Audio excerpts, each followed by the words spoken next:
the Supreme Court matter of SC number 6 and 7 of 2018 between Dr. Sylvia Blyden, first petitioner respondent, Dr. Samura Kamara, second petitioner respondent, the Honorable Alajimi Kaolu Mansai, third petitioner respondent, and Dr. Usman Fodoyan Sane, fourth petitioner respondent, and the Chief Electoral Commissioner, first respondent applicant, the National Electoral Commission, second respondent applicant, His Excellency retired Brigadier Julius Maada, third respondent applicant in this matter, and the Sierra Leone People's Party, SLPP, the fourth respondent and applicant in this matter. The quorum for this case consists of the Honorable Chief Justice D.B. Edwards presiding, the Honorable Justice N.C. Brown-Mark, Justice of the Supreme Court of Sierra Leone, the Honorable Justice E.E. Roberts, Justice of the Supreme Court of Sierra Leone, the Honorable Justice A. Sise, Justice of the Supreme Court of Sierra Leone, and the Honorable Justice I. Sise, Justice of the Court of Appeal. This call to appeals. Dr. Sylvia Blyden, first petitioner, appearing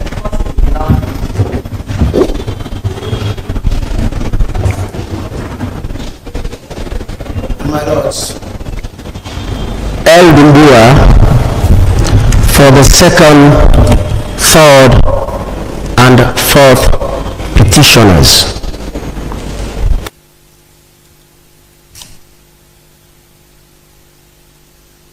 yes. Yes. My Lord, for your records,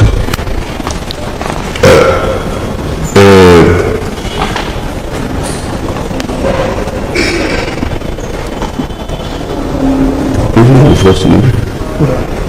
Napoleon. No. My Lord, Umar Napoleon Kuma, appearing as a representative of the fourth defendant applicant, he is present in court.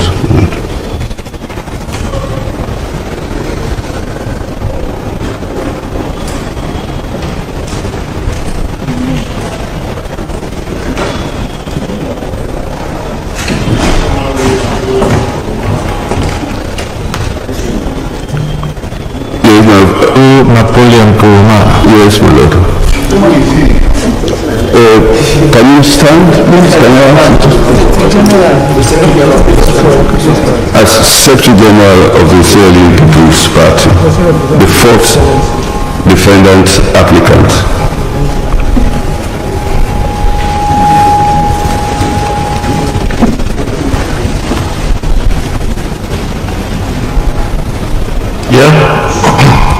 George Banda Thomas for the third and fourth defendant applicants.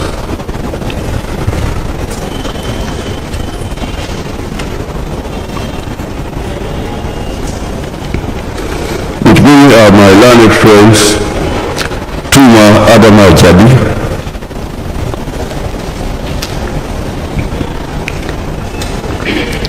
A.J. Bonafa,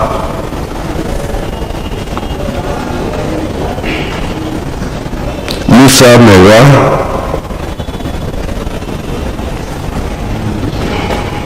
I.F. Sawane,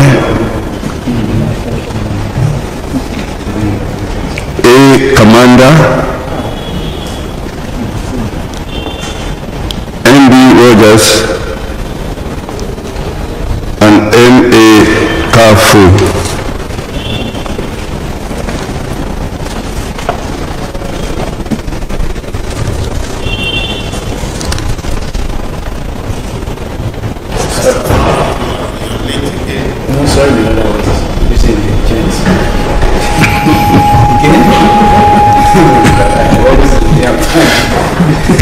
Once again, yes, Lord, for the first and second respondent, that is the Chief Electoral Commissioner and the National Electoral Commission, Emmanuel Safa Abdullah, or present.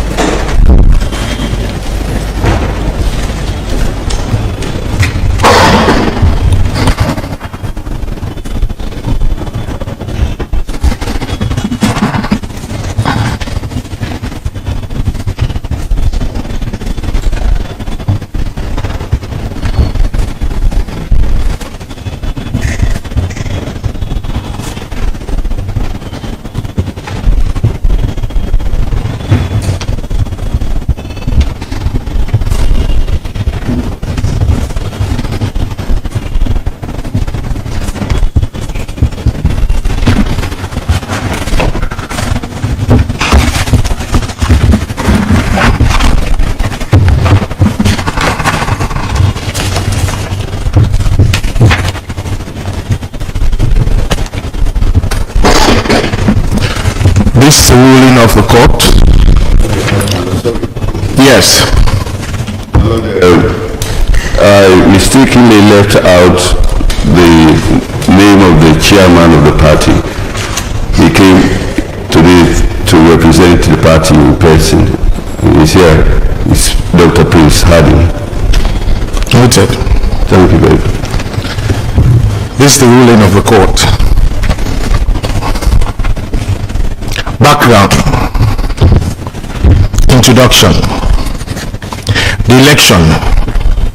On the 7th and 31st March 2018, Sierra Leone's presidential election and the subsequent presidential runoff elections were respectively held in Sierra Leone.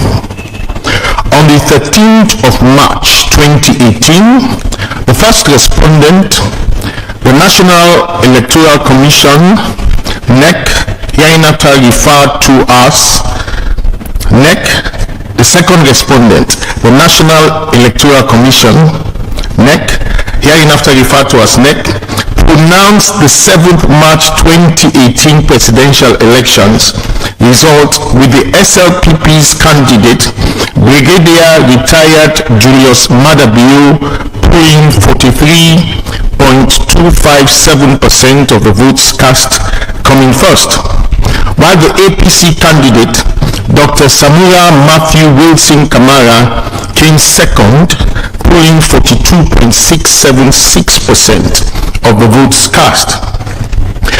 As there were other candidates in the 7th March 2018 presidential elections, and none polled the required 55% of the votes cast to emerge victorious and President of Sierra Leone, the first respondent as Chief Electoral Commissioner and National Returning Officer was compelled pursuant to Section 42, subsection 2F of the Constitution of Sierra Leone Act No. 6 of 1991, hereinafter referred to as the 1991 Constitution, to set up the two candidates with the highest number of votes cast for a second round elections, the presidential runoff elections.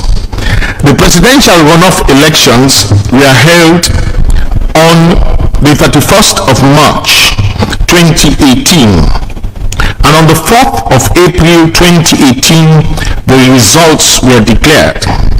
SLPP's candidate, Brigadier Retired Julius Maada emerged as the winner with 1,319,406 of the votes, representing 51.81% of the votes cast. He assumed office as President of Sierra Leone immediately thereafter, after being sworn in as President the very day pursuant to Section 42 sub 3 of the 1991 Constitution and Section 54(1) of the Public Elections Act No. 4 of 2012, hereinafter referred to as PEA No. 4 of 2012. These elections were, according to the general view of local and international observers, considered and or held to be hugely peaceful and free from violence.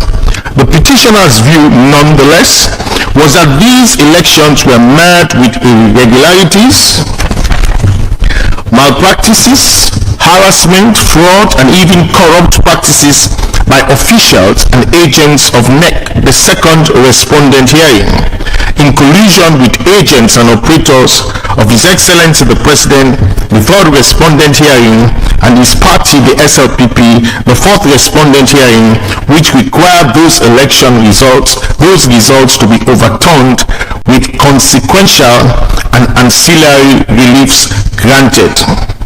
Consequent upon same, before the 7 days from the declaration of the result on the 4th of April expired, after which any action to challenge the validity of the election results would be statute barred, 4 persons, and the person of Dr. Sylvia Blyden on the one hand, and Dr. Samura Wilson Kamara, Mr. Minkairu Mansare, and Ambassador Dr. Fodi Yansane on the other hand, challenged the validity of those elections in 2 separate actions or election petitions, to wit SC 6 2018 and SC 7 2018 respectively, with both actions filed on the same day, that is on the 9th of April 2018. The petitions.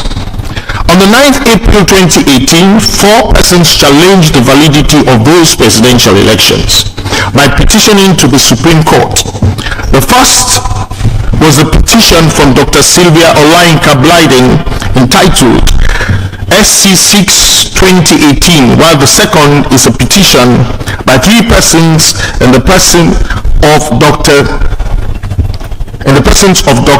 Samura Wilson Kamara, Mr. Minkairu Mansare, and Dr. Fodi Yansane,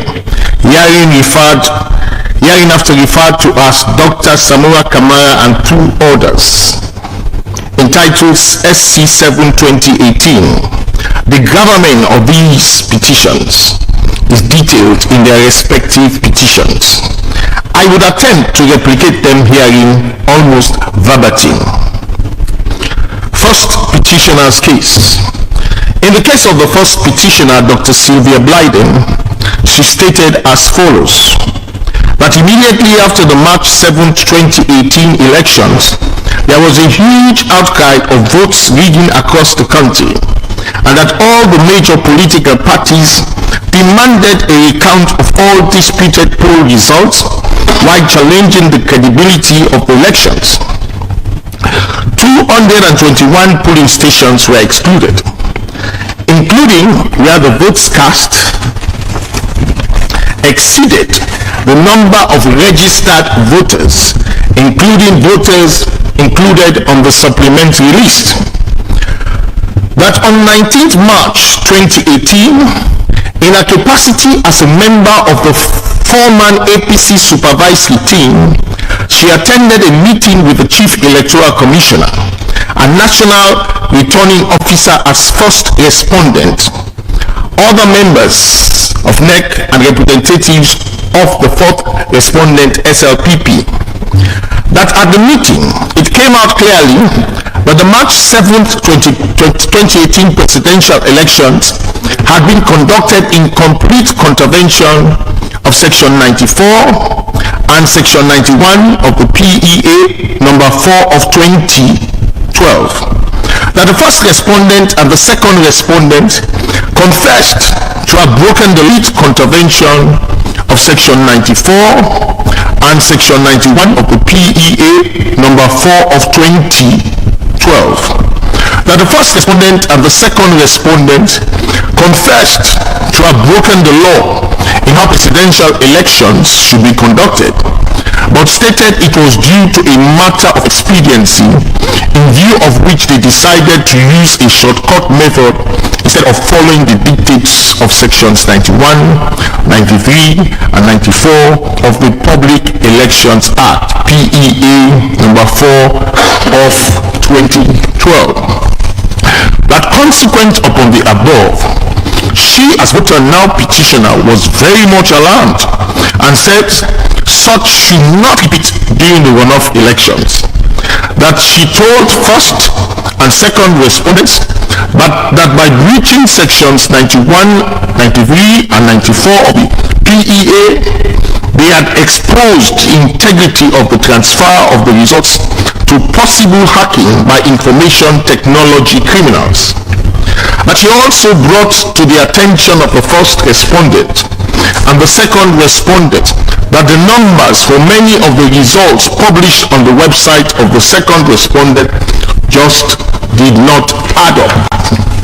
That on Friday, March 23rd, 2018, the first respondent and second respondent invited the APC and the SLPP alongside the entire diplomatic and consular corps plus United Nations officials to witness a demonstration of their tallying systems.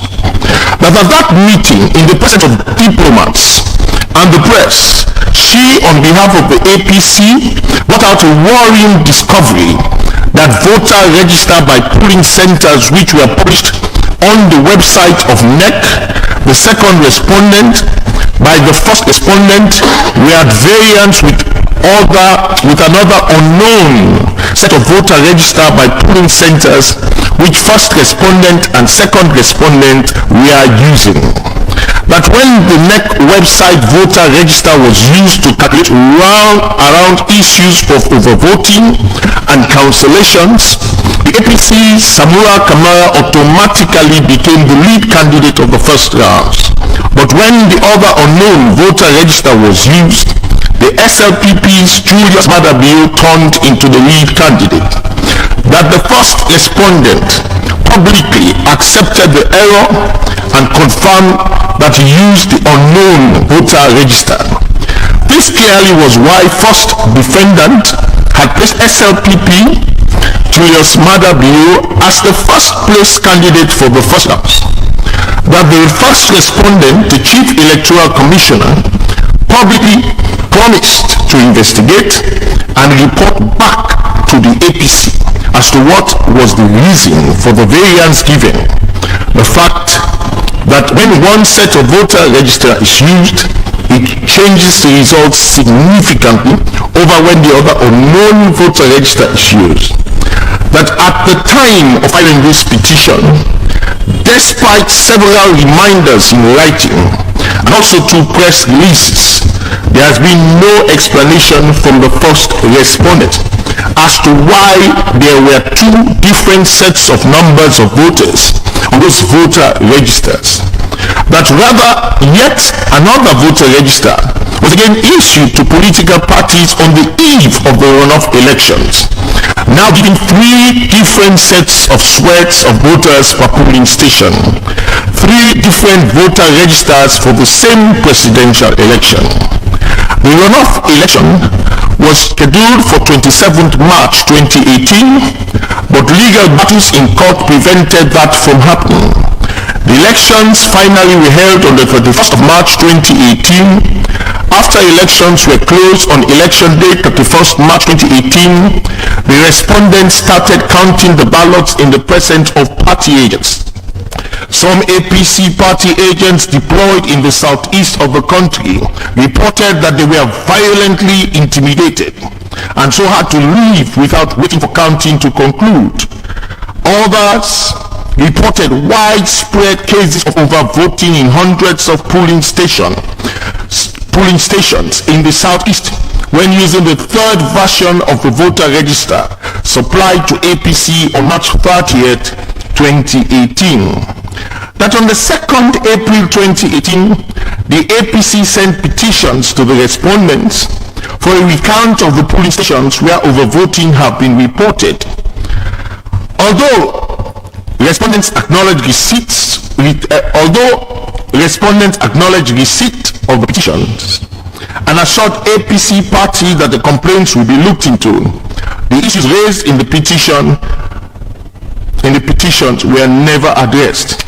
On the 4th of April, the first respondent went ahead without full and frank disclosure of reasons behind the variance in voter registers, neither assurances concerning overvoting raised by APC to declare Julius Maada as winner of the presidential elections, contrary to the PEA of 2012 that the influence of foreigners, notably former African heads of state in the presence of His Excellency Dr. Goodluck Jonathan of Nigeria and His Excellency Dr. John Mahama of Ghana, strengthened the result of first respondent, second respondent, third respondent, and fourth respondent to flout the laws of Sierra Leone, primarily sections 91, 93, and 94 of the PEA 2012.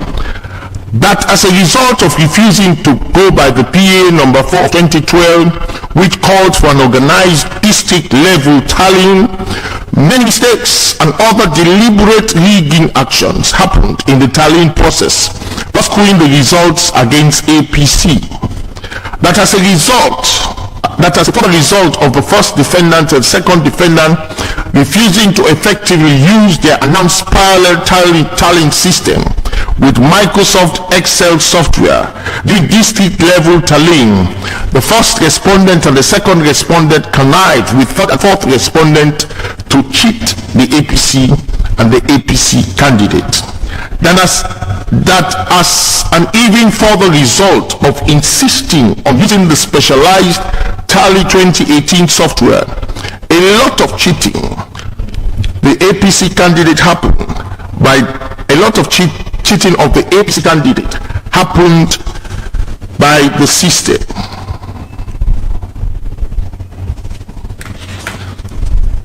That, for example, in polling center 10157, polling station number 01 in Putloko, she discovered at the Putloko tallying center that the suspicious Tally 2018 software had cheated the APC candidate Samura Kamara, whose votes were automatically slashed from 279 votes to 223 votes, while the results of the SLPP candidate Julius Maada was automatically increased from 4 votes to 9 votes.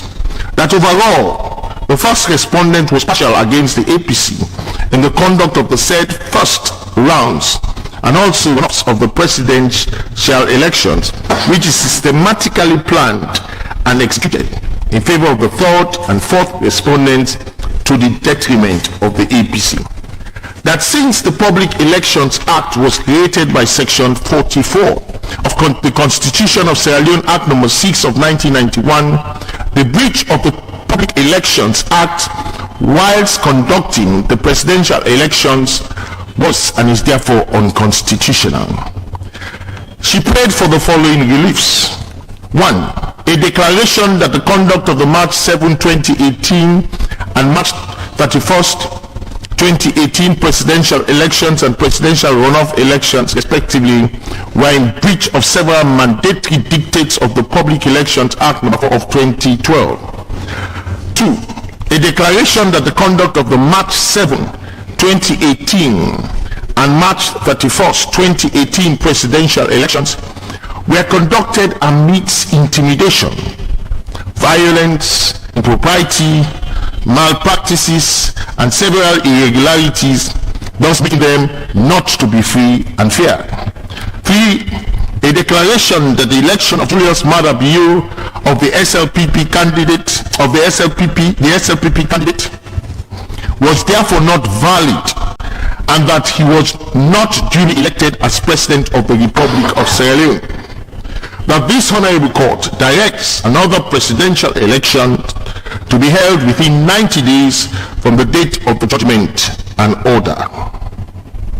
The case of Dr. Samura Kamara and others, the second, third, and fourth petitioners. In the case of the second, third, and fourth petitioners,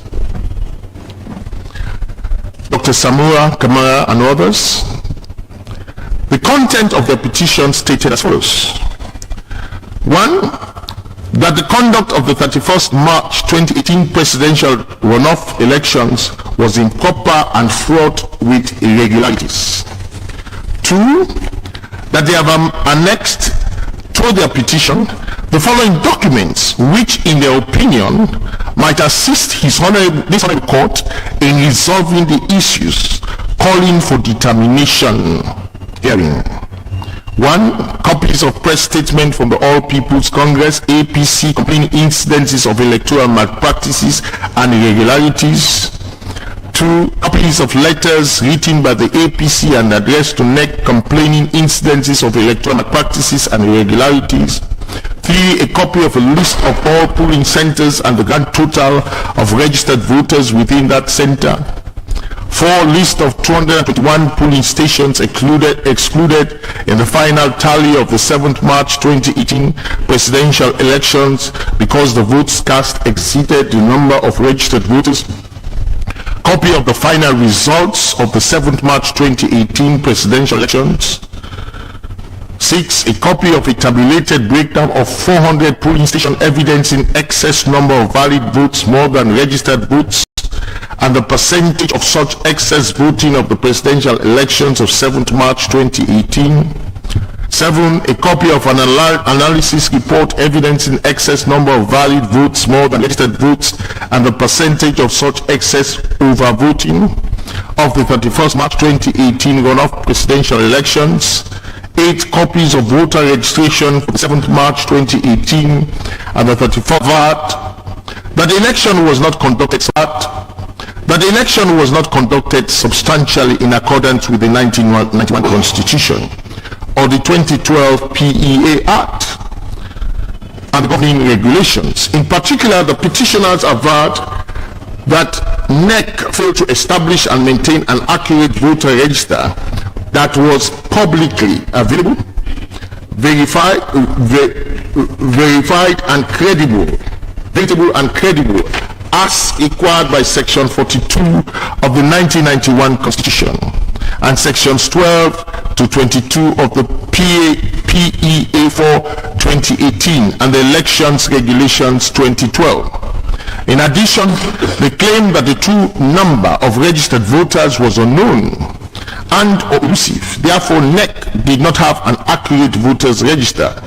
They asserted that the first and second respondents changed the official number of the registered voters and that the absence of a credible principal national voter register vitiated the validity of the presidential elections. The petitioners further asserted that the electoral management system adopted by NEC was complex and had many shortfalls, contrary to the statutory requirement that it be a simple, accurate, verifiable, secure, accountable, and transparent system. The petitioners averred that the failure of the electronic system put in place by NEC affected the validity of the presidential elections.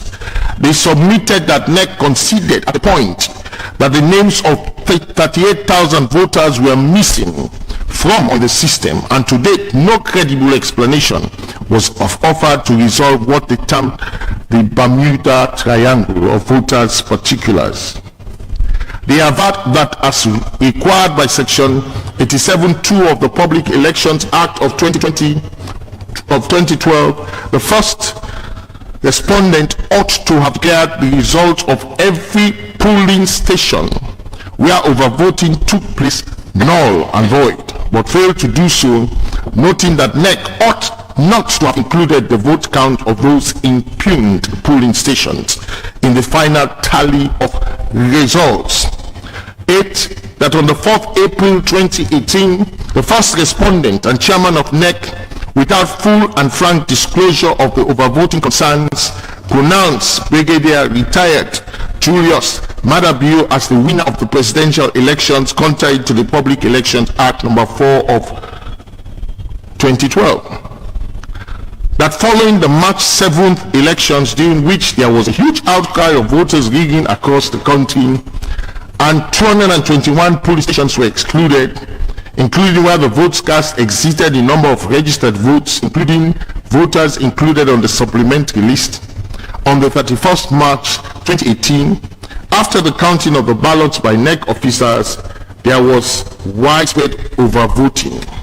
Again in Kailong, Kenema, Kono, Bo, Banff, Moyamba, and Pujerun, there was a huge outcry of votes rigging in those areas, and a major political party demanded a recount of all disputed poll results. That notwithstanding the outcry, and challenge on the credibility of the runoff results, the first respondent, went ahead to include results of overvoting in Kailaun, Kenema, Kono, Bu, Bonth, Moyamba, and Pujan as part of the final tallying. The inclusion of overvoting results in the final tallying had a prejudicial effect on the percentage votes won by retired Brigadier Julius Maada. Consequent upon the above, the first and second respondents did not discharge their obligation under the Constitution because the tallying and verification of the results did not happen at the polling stations. Also, they stated that the first respondent failed to carry out a transparent, verifiable, accurate, and accountable election as required by sections 33 to 38 of the 1991 Constitution, in that there were several anomalies that occurred in the process of manual tallying, such as the votes cast in several polling stations exceeding the number of registered voters, differences between results posted and the results released by the first level, the use of fake RRF forms to declare the results. Furthermore, there was widespread intimidation, harassment, and assault on polling agents of the petitioners, particularly in the Kenema, Kailaun, Pujan, and Buti by SLPP operatives in collusion with NEC officials. This laid the foundation for ballot stuffing to swell votes in favor of retired Brigadier Julius Maada to the detriment of the first petitioner in particular. The petitioner averred that the electoral process was so fundamentally flawed that it precluded the possibility of discerning whether the presidential results declared were lawful. As a result of the particulars of irregularities referenced herein, they claim to have been deprived of victory in the election for the presidency of the Republic of Sierra, and the first respondent, notwithstanding the irregularities, declared retired Brigadier Julius Maada as president. The petitioners prayed as follows: 1. That the court determines that the first respondent acted illegally when he included results of polling stations where overvoting was recorded in the final tallying. 2. That the court directs that all results of polling stations where overvoting took place be excluded from the final tallying and final result declared by the first respondent. 3. That the court directs that the declaration of retired Brigadier Julius Maada as duly elected president in the presidential elections held on the 31st of March 2018 was invalid and cannot be supported by law. Any other or further orders that this court may deem fit and just, that the cost of this petition be paid by the respondent jointly and severally. Consolidation of petitions. On an application dated 29th May 2018, brought on behalf of His Excellency Brigadier Retired Julius Maada and the Sierra Leone People's Party SLPP, the third and fourth respondents respectively in the elections petitions brought by Dr. Sylvia Blyden as SC6 2018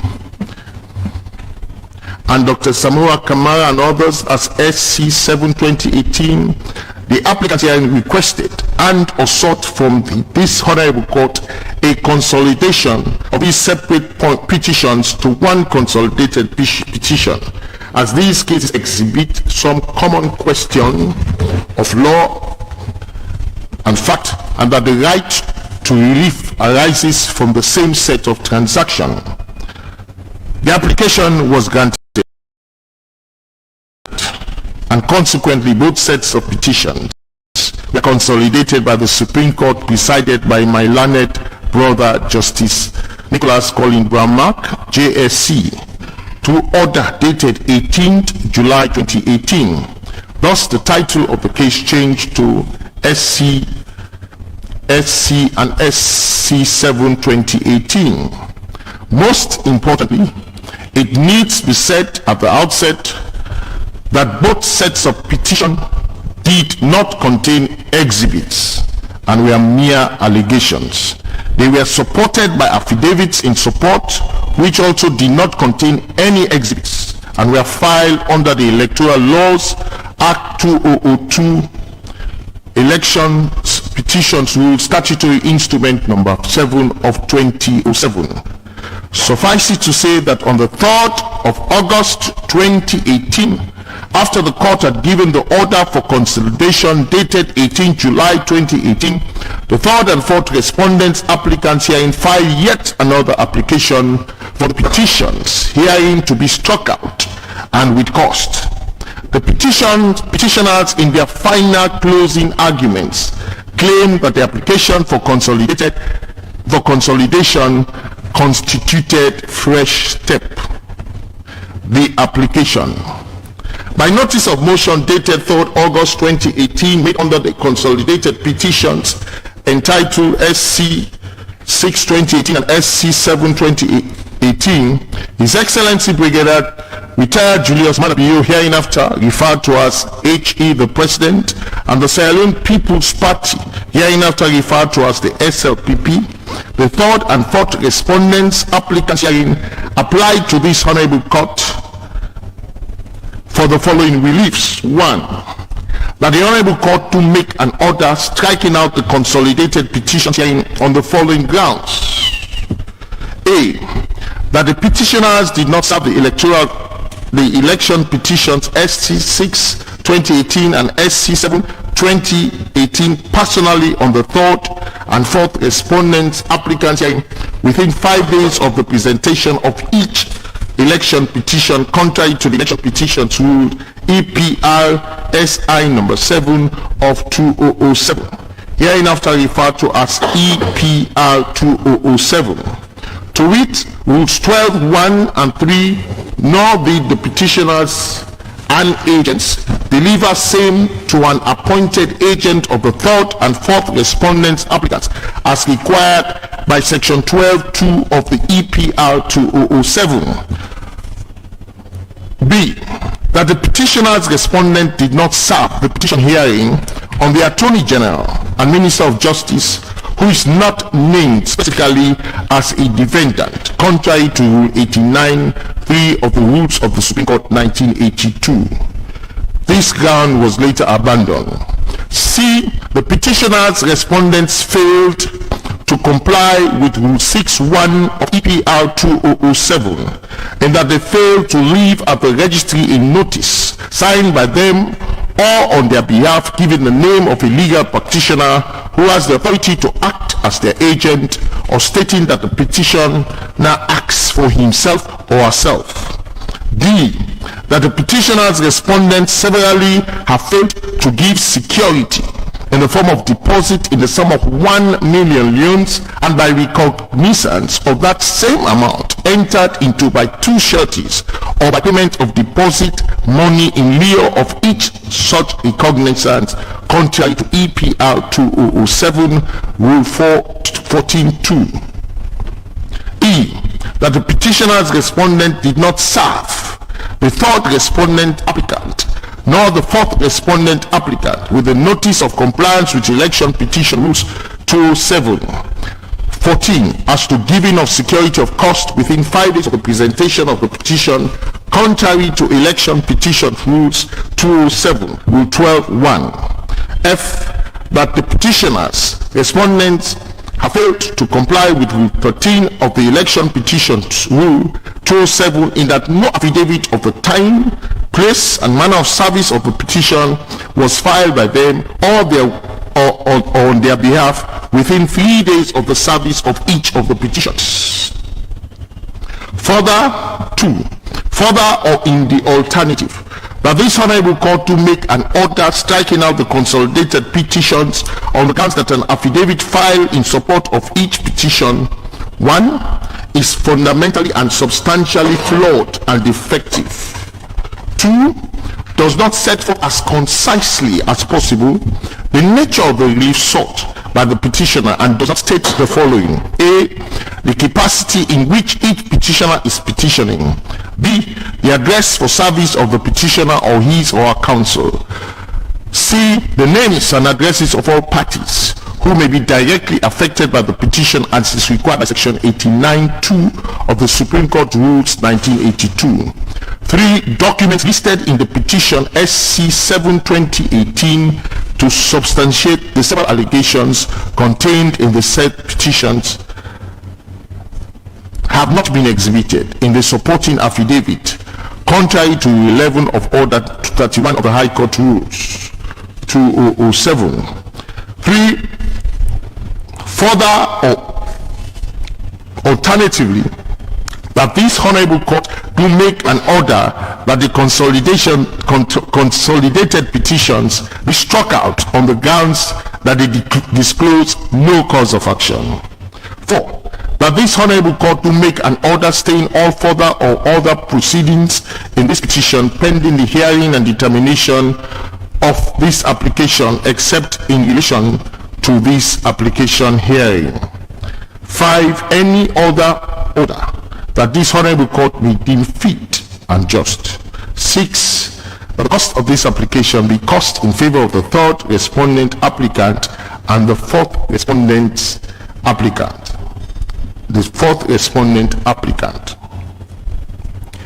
The application was supported by the affidavit of Musa Mewa Swanto on the 2nd of August 2018, and to which were attached the following exhibits. Exhibits A, 1 and 2, which are notices of appointment as solicitor of the law firm of Brewer and Co. Solicitors as solicitor and agent for the third respondent applicant hearing dated 4th May 2018, and the notice of acceptance by the law firm respectively also dated 4th May 2018. Exhibit B1 and B2, which are notices of appointment of the law firm of Brewer and Co. Solicitors as solicitor and agent for the fourth respondent hearing, and the solicitor's acceptance as agent respectively, both dated the 23rd of April 2018, addressed to the first petitioner. Exhibit C1 and C2, which are notice of appointment as solicitor and agent for the third and fourth respondent, and the solicitor's acceptance as agent for the third and fourth respondent hearing dated 4th May, addressed to the second and fourth petitioner's hearing. Exhibit D1 and D2 are copies of the respective petitions. Namely, Exhibit D1 is the petition entitled SC 6/2018, while Exhibit D2 is the petition entitled SC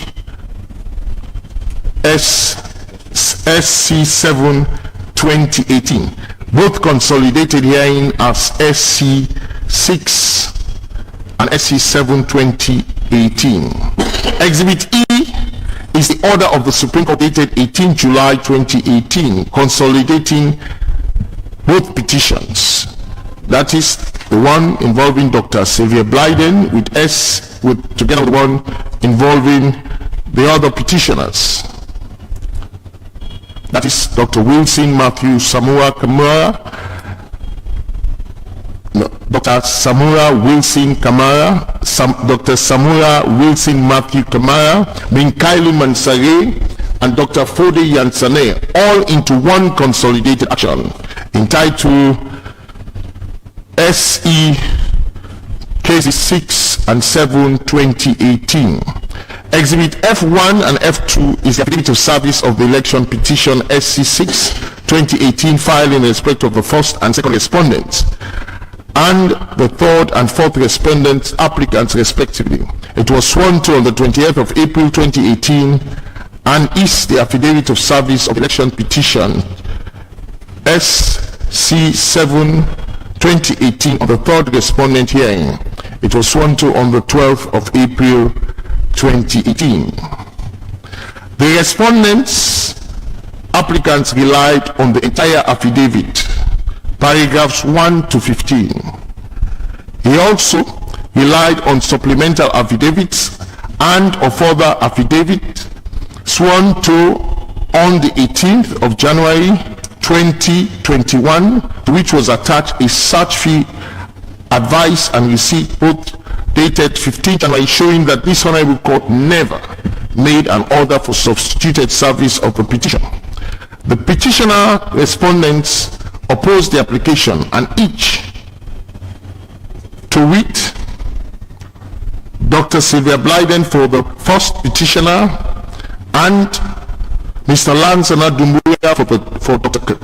Samura Kamara and the two others filed an affidavit in opposition, to which were attached several exhibits. In the case of the first petitioner, she filed an affidavit in opposition, sworn to on the 5th of September 2018, and a supplemental and further affidavit sworn to on the 21st of January 2021. On the affidavit in opposition, we attach the following exhibits. To read Exhibit SOB 1A, which is the petition of Dr. Sylvia Blyden entitled SC 2018 before consolidation. Exhibit SOB 1B, which is the affidavit in support of the aforesaid petition SC 6/2018 and the certificate of appointment to act by herself as petitioner in person. Exhibit SOB2 is a notice allegedly pursuant to Rule 7 of the Election Petition Rules 207 that the first petitioner will be acting for herself and that she was her own agent in respect of this petition. Exhibit SOB3, which is purportedly a notice of compliance filed. Exhibit SOB4 is a copy of the NRA receipt dated 10th April 2018, seeing the receipt showing payment received from Dr. Sylvia Blyden for the petition. Exhibit SOB5 is a receipt signed by one Jefferson Williams, who claims to be acting on behalf of the Registrar of the Supreme Court for the sum of 1 million leones as money towards recognizances dated 9th April 2018. Exhibit SOB6 is the actual deposit of this money to the Judicial Sub-Treasury dated 10th April 2018. Exhibit SOB7 is an affidavit of service by Jefferson Williams, Senior Bailiff in the Supreme Court of Sierra Leone, sworn to on the 20th of April 2018, to the effect that on Thursday 12th April he did serve on the first, second and third respondents here a copy of the petition, affidavit in support of the petition, notice of appointment of self as agent and notice of compliance leaving same with one Francis Jabati in the case of the first and second respondents at the National Electoral Commission office at State Avenue, Freetown, and for HE the President, third respondent one Sergeant Ramatu Bangura at the police post at State House, and that further he did on the 17th of April serve the fourth respondent at Bureau and Co. Solicitors, number 2 Sheikh Stephen Street, Freetown, living same with one Shengari Esquire. Exhibit SOB8 is a way book copy showing signatures from the said persons. Exhibit SOB9 is a memorandum and notice of appearance entered dated the 17th of April for the third respondent applicant hearing. The aforesaid affidavit in opposition was pursuant to the order of this court dated 3rd December 2020. He filed on the 24th of December 2020. The petitioner also filed a further affidavit sworn to on the 21st of January 2021. It had no exhibit. In the case of Dr. Samura Kamara and others as second and third and fourth petitioners respondent, Lansana Dumbuya as the solicitor filed an affidavit in opposition sworn to on the 14th of January 2021, to which we attach the following exhibits. Exhibit LD1, which is a copy of the petition including a statement of case. Exhibit LD2, which is a copy of the notice of appointment of solicitor and agent and the acceptance thereof dated the 9th of April 2018. Exhibit LD3, which is a copy of the one security for cost. Exhibit LD4 is a copy of the purported notice of compliance. Exhibit LD5, which is a copy of affidavit of service sworn to on the 12th of April 2021 on the first, second and third respondents. And the Waybook page and Exhibit LD6, which is a copy of the notice of motion dated 13th April for substituted service, and the affidavit in support addressed to the first, second and third respondent hearing. The petitioners relied on their entire affidavits in opposition.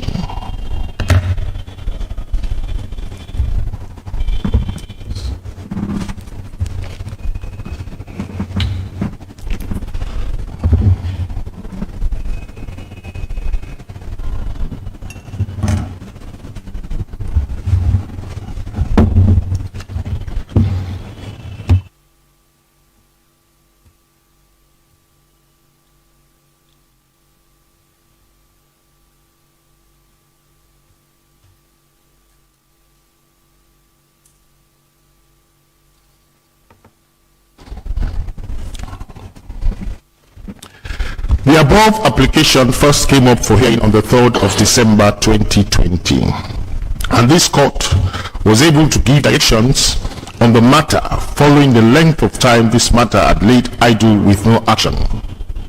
Among the directions given was that each party could file further affidavits on or against 21st of January 2021. On the 21st of January 2021, before the court could hear the arguments on the application of 3rd August 2018, counsel for the applicant hearing, Mr. George Banda Thomas, sought and obtained leave of this court to make an amendment to HE the President and SLPP, the third and fourth respondent applicants' notice of motion dated 3rd August 2018 by the addition of the following sixth ground for striking out the consolidated petitions: SC-86 and SC-7 2018. It reads thus: 6. Further, or in the alternative, this honorable court to strike out the petition SC-6 and SC-7 2018 on the ground that an election petition is not an appropriate originating process to invoke the originating jurisdiction of the Supreme Court. After the granting of this order, the motion was finally heard by this honorable court on the 2nd of February 2021, and by the 2nd of March 2021, every party had been heard, with the matter deferred for ruling, with a date to be fixed for the ruling and notices to be sent. We are here today, hearing of the application by HE the President and the SLPP, third and fourth respondent applicants hearing. Mr. George Banda Thomas, counsel for HE the President and the SLPP, referred to the notice of motion dated 3rd August 2018 and the affidavit in support filed therein, sworn to on the 2nd of August 2018. The court, having given leave to all sides to file any necessary affidavit or affidavits on or before the 21st of January 2021, Mr. Banda Thomas also referred to and made use of the affidavits of Brigadier Retired Julius Maada and Umaru Napoleon Kuruma, sworn to on the 12th and 18th of January 2021 respectively. And lastly, the supplemental affidavit of Musa Mewa, sworn to on the 18th of January 2021. The affidavit of Julius Maada President was to the effect that he won the presidential elections runoff on the 31st of March 2018 and was declared President of the Republic of Sierra Leone, exhibiting the following document: a certified statement from the Chairman and National Returning Officer, exhibited as JMB1, and a certified final result of the presidential runoff election results declared on the 31st of March 2018, exhibited as JMB2, that after the declaration he was immediately sworn into office, but that he was never personally served with exhibit JMB3 and JMB4, which are the elections petitions of Dr. Sylvia Blyden on the one hand and Dr. Samura Kamara and two others on the other hand. That further, he was also not served with notice of compliance pursuant to Rule 14 as to the giving of security for costs, and that it was not until the 4th of May 2018 that he, as the third respondent, appointed Briwa and co-solicitors as his agent in respect of these petitions. The affidavit of Umaru Napoleon Kumar deposed to the fact that as Secretary General of the SLPP, the fourth respondent hearing, he was never personally served with the petitions hearing or a certified copy thereof, and that further he was never served with a notice of compliance with the EPR 2714 as to the giving of security for cost, and that it was not until the 23rd of April 2018 that the fourth respondent appointed Briwa and co-solicitors as the agent and legal representative in respect of these petitions. There was no objection to the use of these affidavits. Submissions and arguments of counsel and the first petitioner in person. A. Arguments by George Banda Thomas, counsel for HE the President and the SLPP, the third and fourth respondent applicants hearing. To start his argument on the motion, counsel for HE the President and the SLPP, the third and fourth respondent applicants, Mr. George Banda Thomas went on to argue the sixth ground as their primary ground for requesting the striking out of the petition hearing, to read that this court do strike out both petitions hearing consolidated as SC cases 6 and 7 2018 on the ground that an election petition, which is the originating process adopted by both sets of petitioners, is not and was not the appropriate originating process to invoke the originating jurisdiction of the Supreme Court, unquote. He chose to argue same as his major and primary ground for applying to this honorable court for those consolidated petitions to be struck at the cost, relegating the other grounds to in the alternative should this ground fail. To buttress his submissions, he referred the court to exhibits D1 and D2, which are the petitions of Dr. Blyden, first petitioner as SC 6 2018, and Dr. Samura Kamara and others, the second, third and fourth petitioners as SC 7 2018.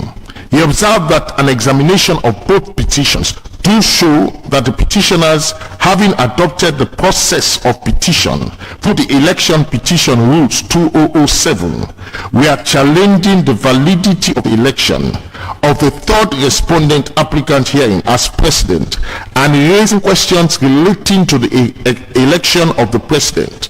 He referred this honorable court to section 45(2) of the Constitution, the 1991 Constitution, and argued that they were asking two questions.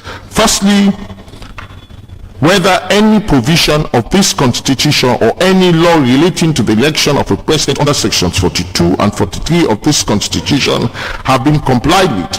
And secondly, whether His Excellency the President, the third respondent applicant hearing, has been validly elected president under section 42 of the Constitution or any other law, both of which were questions regarding the interpretation and enforcement of the 1991 Constitution. He argued that this being the case, section 1241A of the 1991 Constitution provided that the Supreme Court shall have original jurisdiction to the total exclusion of all other courts in all matters relating to the enforcement and interpretation of the 1991 Constitution.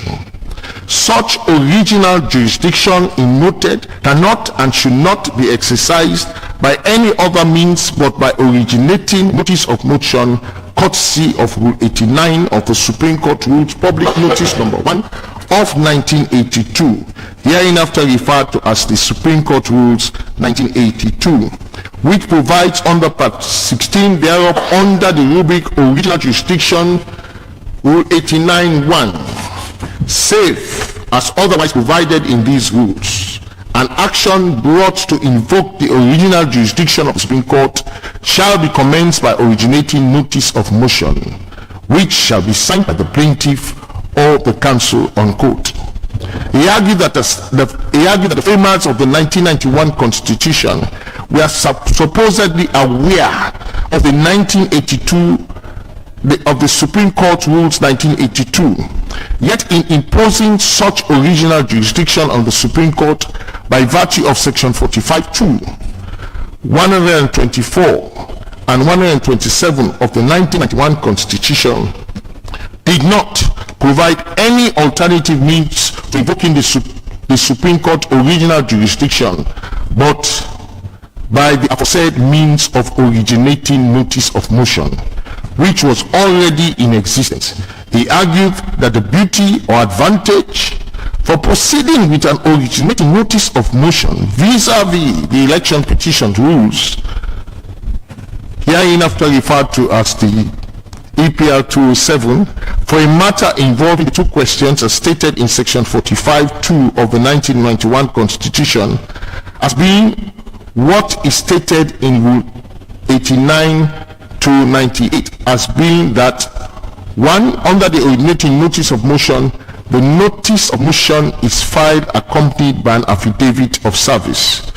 2, that it outlines clearly and distinctly the procedure to be followed from the beginning to the end of the proceeding, and the process is relatively shorter, straightforward and simple, stressing that you will not get the same under the EPR 207, which is a very long, protracted, convoluted and confusing process from start to finish.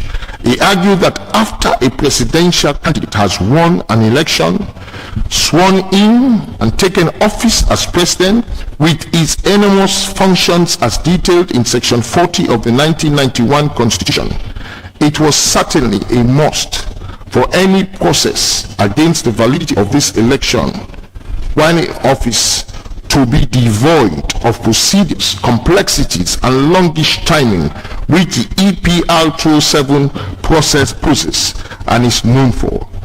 This in itself makes the EPR process most inappropriate to invoking the original jurisdiction of the Supreme Court in such an important matter, invoking the rights of voters. He argued further that when the Supreme Court wants applications before it by petition, it had always stated so, as with the proviso to section 122 of the Constitution and Rule 13 of the Supreme Court rules, but yet silent as to the originating process being specifically by election petition rules. He deferred to the case of Oponjo Benjamin and others and NEC and others, SC 4 2012 unreported, where Honorable Justice Valicious Thomas J.S.C. made it clear that the only way you approach the Supreme Court with respect to section 45(2) of the 1991 Constitution dealing with election petitions challenging the validity of the presidential election, which is invoking the original jurisdiction of the Supreme Court, is by originating notice of motion.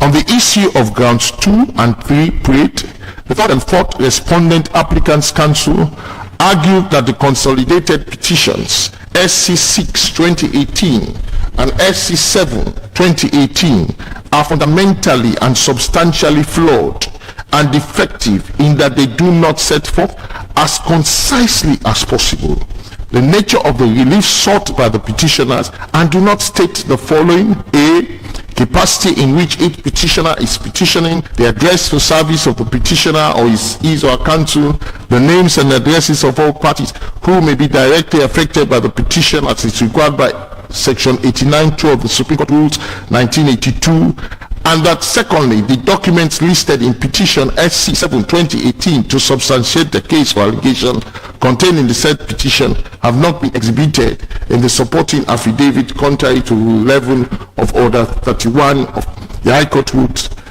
SI number 8 of 2007. In support of this argument, he referred this court to Exhibit D1 and D2, which are the petitions by Dr. Sylvia Blyden on the one hand as SC 6 2018 and the three other petitioners, Dr. Samura Kamara and the two others as SC 7 2018 respectively. He observed that both petitions are substantially flawed in that they have not been brought under Rule 89 of the Supreme Court, which Supreme Court Rules 1982, which is the only legal means by which you invoke the original jurisdiction of the Supreme Court. In particular, this rule required the plaintiff petitioner to file a statement of case with the originating notice of motion, or in any case, not later than 10 days from the filing of the notice of motion, originating notice of motion. This statement of plaintiff's case must be such that A, it sets forth the facts of particulars of the claim, documentary or otherwise verified by affidavit upon which the plaintiff seeks to rely. B, it states the names and particulars of the witnesses, if any, which intends to call at the hearing. C, the plaintiff makes also a full list of the decided cases on which the plaintiff relies. He argued that despite those requirements, Looking at SC 6 2018 and SC 7 2018, those petitions did not in any way follow the laid down requirements, and in fact did not contain a precise statement of the claim the petitioners were making, nor did they contain a precise statement of the remedy they were seeking, and also showed no cause of action. Hence they should and must be struck out. On ground 1A, Learned Counsel Mr. Banda Thomas referred to Rule 12.1 and 2 and 3 and argued that this rule required a petitioner to serve the respondent applicants with election petitions, election petitions to the court personally, to the court, to the person personally, and not by any other means whatsoever, and that the said service effected within 5 days of its presentation. Also, where the respondent has named an agent or given an address of service, that service can be delivered to the agent of the respondent or by leaving it at the address of that agent. Alternatively, an application can be made to a judge for an order for substituted service. He argued that the combined effect of rules 12.1, 12.2 and 12.3 is that it should be personal service. He referred to Rule 10 as to what constitutes personal service, and noted that it called for personal delivery to the respondent, and that where this was not practicable, you come for substituted service. He embellished his argument by referring to the affidavit of Julius Maada sworn to on the 12th of January 2021, in particular paragraph 5, where His Excellency claimed that he was never personally served with Exhibit D1 and D2. The petitions herein from Dr. Blyden and Dr. Samura Kamara and the two others respectively. He also referred to the affidavit of Samura sworn to on the 2nd of August 2018, where he exhibited the affidavit of service as Exhibit F1 and F2 respectively. He argued that from the face of Exhibit F1 and F2, there was no personal service. Also, noting Exhibit SOB7, which claimed that one Ramatu Bangura Sergeant 512 received the petition at State House Post, he argued there was no evidence that she was an appointed agent and therefore she had no authority to receive petitions. Consequent upon saying that so-called service never constituted personal service. By the same token, he argued the affidavit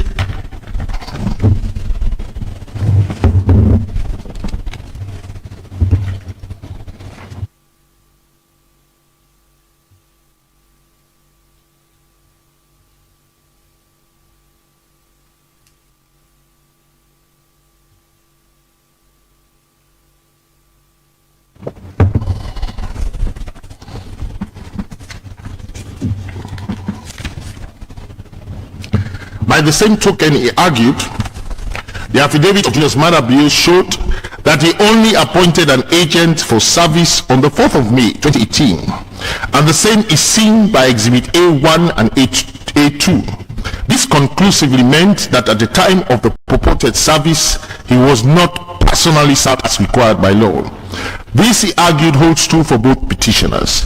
Further, he argued there was no order for substituted service within the time frame or at all, as the supplemental affidavit of Samura has forwarded a search receipt exhibited in the supplemental affidavit, which shows that no such order was made for substituted service by the Supreme Court, as argued by Learned Counsel for Dr. Samura Kamara and the two others. He concluded by noting that the petitioner had not complied with the mandatory provisions of Order 12, 1, 2, and 3 and ought be struck out.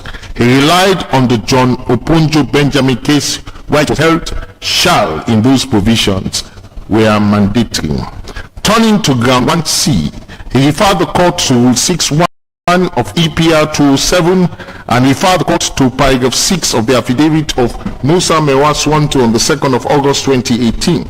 He also referred to the affidavit of Sylvia Blyden sworn to on the 5th of September 2018, paragraph 4 thereof, and to exhibit SOB 8, the notice of appointment pursuant to Rule 7. He submitted and argued that there was a clear distinction between Rule 6 and 7, noting that while Rule 7 is a notice given by a member of Parliament or his agent and has nothing to do with notice given by petitioner's agent, in the sense that the rule provides and requires that on presenting a petition, the petitioner or petitioners shall leave at the registry a notice signed by themselves or on their behalf, giving the name of a legal petitioner or agent who they authorize as their agent, or stating that they act for themselves as the case may be, importing that the notice of appointment given by Sylvia Blyden exhibited as SOB2 was out of place, as Sylvia Blyden was not a member of Parliament and therefore wrong. Referring also to the affidavit in opposition of Mr. Lansana Dubia, sworn to on the 14th of January 2021, paragraph 3, he noted exhibit LD2 was in this form, despite the fact that Dr. Samura Kamara and the two others were not members of Parliament. He submitted that the knock-on effect of this was that the petitioners refused or neglected to leave at the registry on presentation of the petition a notice signed by the petitioners on their behalf, the name of the legal practitioner who was authorized to act as agent, or that he or she acts for herself. Consequently, they have all four of them failed to comply with the mandatory provisions of Rule 6.1, and consequently the petition ought to be struck out for lack of compliance. But the rules required to be given, the first being a deposit of 1 million, while the second security is a recognizance entered into by two sureties or by deposit of monies 1 million each.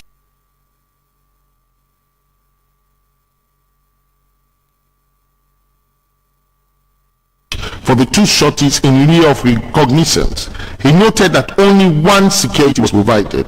On Rule 14.2, he submitted that while Rule 1 requires or demands that securities be given, 14.2 describes and defines the kind or form of security to be given.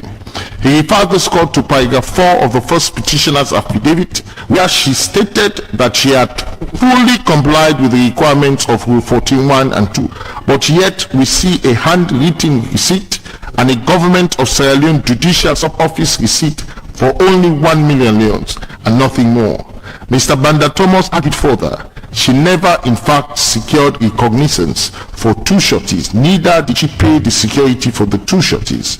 The same scenario plays itself out concerning the second, third and fourth petitioners respondents, who can be seen by the affidavit of the solicitor and counsel Lansana Dumbuya in LD3 to have only paid 1 million leons as deposit, with no recognizance for two sureties or payment of 1 million each for the two sureties as is required by Rule 14.1 and 2. He emphasized that the requirement of Rule 1 and 14, Rule 14.1 and 14.2 by the use of the word shall is a mandatory requirement, and he added the word and that this means it is conjunctive, meaning deposit of security for cost for yourself, the petitioner, and having two recognizances or payment of security for cost for the two sureties. Similar arguments were posed with respect to Ground 1E and F, emphasizing that the word shall used in those provisions were mandatory. Learned Counsel referred this court to the case of Arthur Agwuncha Nwanko and two others, and Alaji Umaru Yerodua and 40 others. SC 279-207 unreported, where it was held that the word shall has a mandatory meaning. Submissions of solicitor and counsel for Dr. Samura Kamara and two others. The second, third and fourth petitioner herein. The solicitor and counsel for Dr. Samura Kamara and 2 others, in his reply to ground 6, argued against the submission that filing a petition using the EPR 2007 was not the proper way to invoke the original jurisdiction of the Supreme Court for bringing or instituting an election petition pursuant to Section 45(2) of the Constitution of Sierra Leone and Section 55(1) of the PA number 4 of 2012. He also tried to debunk the submission that Rule 89 of the Supreme Court Rules number 1, Supreme Court Rules 1982, using an originating notice of motion supported by an affidavit and filing a plaintiff statement of case was the only way any petition pursuant to Section 45(2) of the 1999 Constitution and Section 55(1) of the PA number 4, respectively, in the suit could be brought to invoke. Let me read it again.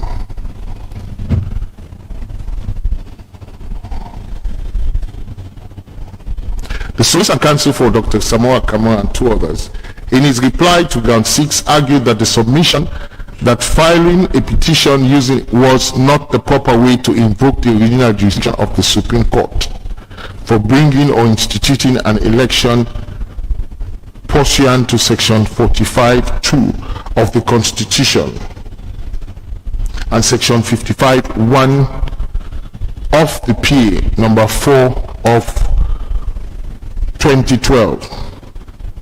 He also tried to debunk the submission that Rule 89 is the only way you can bring matters into the Supreme Court. He argued that while it could not be in doubt that Rule 89 provided a process of instituting or invoking the original jurisdiction of the Supreme Court by originating notice of motion supported by affidavit, it certainly could not be the only way by which you approach the Supreme Court. He submitted that for presidential election petitions, you can come by election petition, which is also an originating process, and the Supreme Court should be at liberty to accept such petitions when they are instituted via the election petition rules 2007. To do otherwise, he submitted, would be to render provisions such as Sections 45(2), 1, 2, 2, 1, and 3, Sections 124, Sections 127 of the 1991 Constitution redundant or inapplicable. Mr. Lansana Dumbuya sought to lay the blame on the Rules of Court Committee when he argued that the body to make rules of court is the Rules of Court Committee, and where they have failed to make rules specifically for presidential elections petitions, that should not deprive the litigants from adopting any appropriate method for approaching the court. In such situation, they were right to have come before this court by election petitions rules 2007, the EPR 2007. He argued that even if there is another way of approaching the Supreme Court, it will be wrong to debar the petitioner who have come by another means when it is such a fundamental right of a voter to challenge the validity of elections.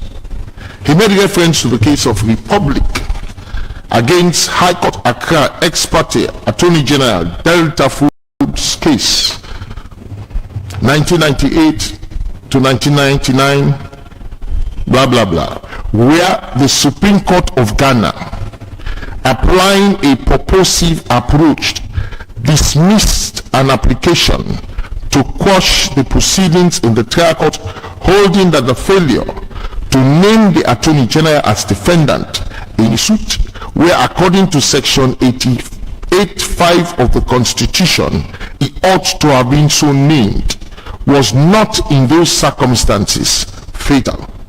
He argued that where a petitioner had come by any other means than the stated means, it will be of no use for the court to throw the petitioner out on mere technicality without hearing the case on its merits. He submitted that the correct approach will be for the court to determine whether the litigant had been prejudiced or not, and so far as he was concerned, the respondents, applicants, have not shown or been able to establish that they suffered prejudice or harm. He therefore referred this court to the case of Tisakata and Attorney General number 201 to 202, Bench Supreme Court Analog Report, page 647, where again the Supreme Court reversed a decision that the criminal summons issued in the name of the President of Ghana rather than the Republic as per the Constitution contravened this provision and was therefore a nullity. He concluded by saying that should the court decide the petitions challenging the validity of the elections which brought His Excellency into office should have been brought or instituted by originating notice of motion, then he would argue in the alternative that in fact SC 7 2018 fulfilled the requirement to be termed an originating notice of motion, as he, on behalf of Dr. Samura Kamara and others, have filed a statement of case, which is one of the requirements with respect to an originating notice of motion. He finally requested that the court should employ a purposive approach in determining the questions before the court. Thus, he ended up by saying, we have the Constitution are given a right, a fundamental right to an individual to contest the validity of an election. That right should not be taken away from them because they employed the wrong process to bring about action to enforce those rights. On grounds 1A, 1C, 1D, 1E, and F, which were proffered as grounds for election petitions ST6 and SC7 2018 to be struck out, the solicitor for Dr. Samura Kamara and others argued that these rules cannot be mandatory despite the use of the word shall. On the other hand, he further argued if the argument was that the petitioners did not comply with the aforesaid rules, he submitted that it was the court's duty to serve most of the documents. As regards Rule 14.2, he observed that the sum of 1 million was deposited and that same was fulfilled as per the rules. He submitted further that even if you say 2 other recognizances were necessary, this was not mandatory, as witnesses are unlikely to be called in an election petition case except in special circumstances, and specific or particular witnesses may be called at any time. On the issue of notice of compliance, he cited his affidavit in opposition paragraph and urged that the same was correctly given as exhibited as LD4. With regard to 1F, he submitted that where service was required, the onus was not placed on the petitioners, but rather the court. He adopted arguments under 1A and D and referred to exhibit LD5, the affidavit by Jefferson Williams, an officer of the court, senior bailiff, affirming that he served certain persons at State House. He submitted that Rule 14 must be read in conjunction with Rule 5.3 and Rule 5.5 of the EPL 2007. He argued that since presentation was done to the master and registrar's office, that presupposes that it was the master and registrar who was expected to serve and not the petitioner. Mr. Doumbia referred to the case of Agwuncha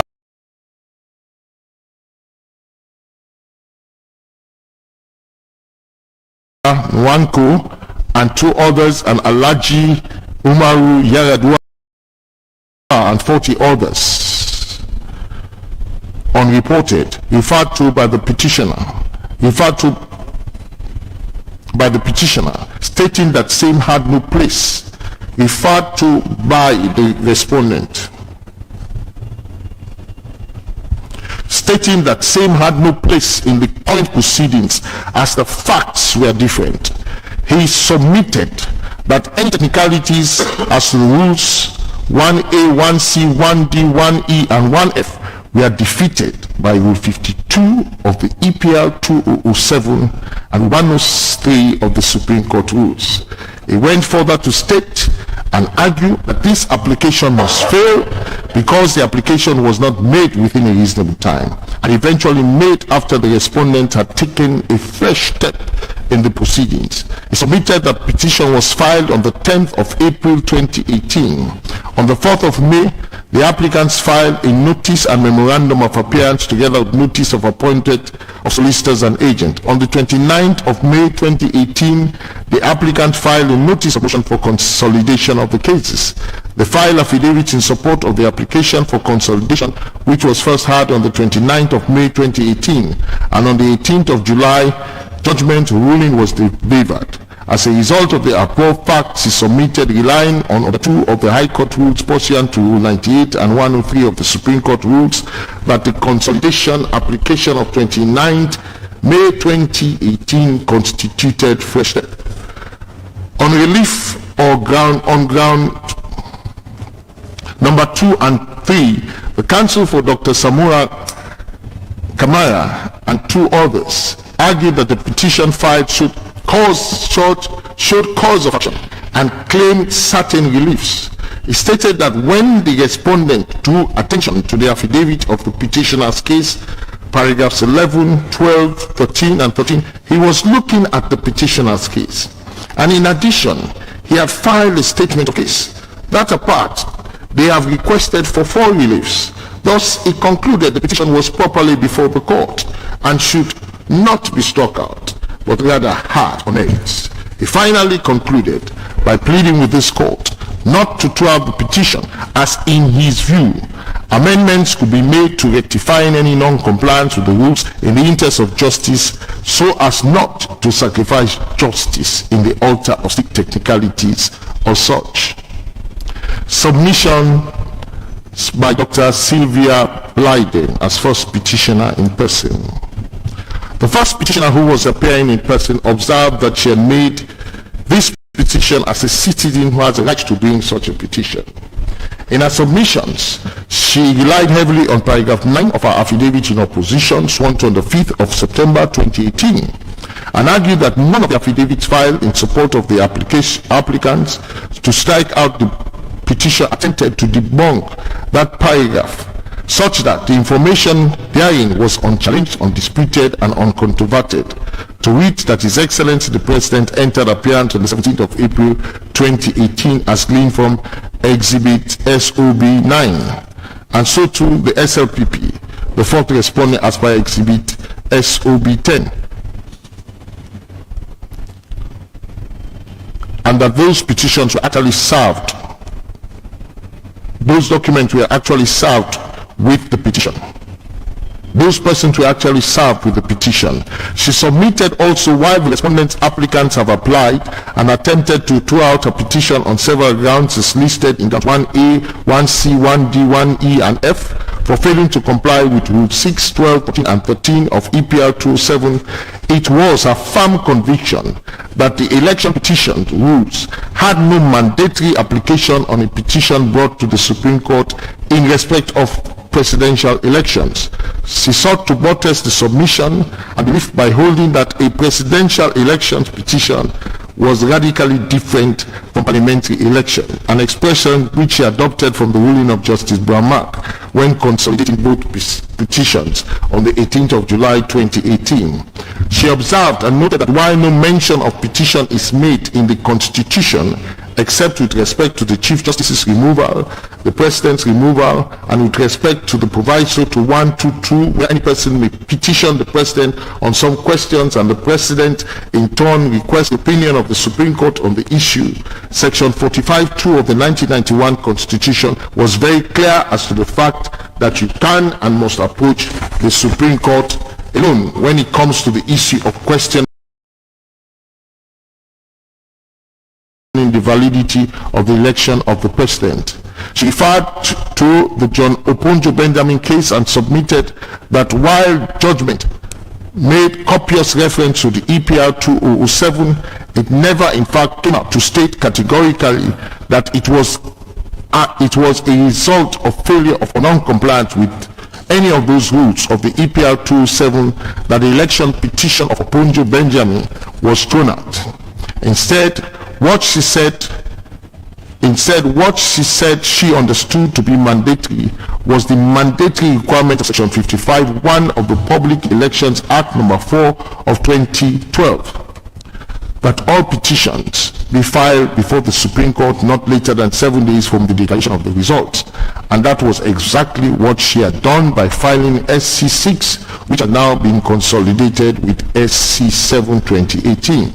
She pondered that since the Supreme Court has not bound itself with EPR 2007, then what rules are applicable, as there were no rules for presidential election petitions, also trying to lay the blame on the rules of Court Committee. She then charged the Supreme Court to give direction as to what rules are applicable in the circumstances, or direct the rules of Court Committee to make rules for presidential election petitions or challenge. Dr. Sylvia Blyden argued that should the court decide otherwise, that those rules of EPR 207 were applicable, she in the alternative would adopt the argument of Learned Counsel Mr. Lansana Dumbuya that those rules are not mandatory, and that non-compliance should not invalidate or nullify the proceedings. In any case, however, she argued that because Rule 6.1 had a Rule 6.2, which was an option, any purported mandatory value of Rule 6.1 was nullified, and it was in the onus of master and register under Rule 6.2 to put out that notice. On ground 2, Dr. Blyden adopted the argument of Learned Counsel Mr. Lansana Dumbuya. She further referred to paragraph 14 of her affidavit in opposition sworn to on the 5th of September 2018, which was in answer to paragraph 12 of the affidavit of Musa Mewa sworn to on the 2nd of August 2018, noting and arguing that she had stated quite concisely all the reliefs she had prayed for. On ground 3, for wanting a petition SC6 2018 to be struck out, the first petitioner made use of the definition of what a cause of action is, to read a fact or series of facts that enables one to bring an action against another. Relying on Cambridge Dictionary, she also defined cause of action as an acceptable reason for taking legal action. She went on further to state that a suit or action may have several causes of action or just one cause of action. She relied on the case of SC2 205 Chifinga Numban against Solomon Moira, unreported, as in her opinion having several causes of action. She however opined that in the petition SC620 which she has brought, her case has one cause of action, and the same could be evinced or evidenced by the facts deposed in paragraphs 10, 11, 12, 13, and 15 of her affidavit in opposition sworn to on the 5th of September 2018, and that she particularly relied on paragraph 13 of same, which stated that the parties have not yet reached the required stage to extend pleadings as per Rule 35 of EPR 207. Dr. Blyden, also reiterating her position on ground 2, prayed for the applicants, Dr. Blyden, also reiterating a position on ground 2 prayed by the applicants, stated that contrary to the submission by the counsel for the applicant that the nature of her reliefs have not been concisely stated, argued she had proffered a number of reliefs, and those reliefs were not reliefs which the court could not grant. It was therefore wrong to state that she had not requested for any relief. She observed that her 4th and 5th reliefs prayed for were those reliefs specifically mandated under the 1991 Constitution by virtue of sections 54, 6, and 7 of the aforesaid Constitution, and what the 1991 Constitution states with respect to the subsequent removal of the President, which were not section 51 removals. On the EPR 207 being the wrong originating process, as claimed by counsel for His Excellency the President and the SLPP, she submitted that she petitioned challenging the validity of the election of Brigadier retired Julius Maada as President because of PA number 4 of 2012, which provided that you can petition against the validity of the presidential elections. That was exactly what she had done, and thus could not say whether a so-called petition was linked with the enforcement of the 1991 Constitution or at all. In her closing arguments, she stated, and I quote, "My lords, the requirements of Form 8 under Rule 89 of the Supreme Court Rules 1982 will be found in a petition and its attachment as file. Every information is there, and I'm asking this court to adopt argument of Mr. Lantana Dumuya that the election petitions are sui generis. This last ground therefore fails." Submission by the first and second respondents. Solicitor and Counsel Mr. Emmanuel Safa Adlai for the first and second respondents at this juncture decided to concur with the third and fourth respondents' applicants' submissions. The court granted leave to the petitioners in person, the petitioner in person to reply. She noted the submissions and was granted leave by court to send in any written submissions or authority as may be appropriate. Counsel for Dr. Samura Kamara and two others adopted the same. To my writing of this ruling, I'm not aware that we received any further written submissions.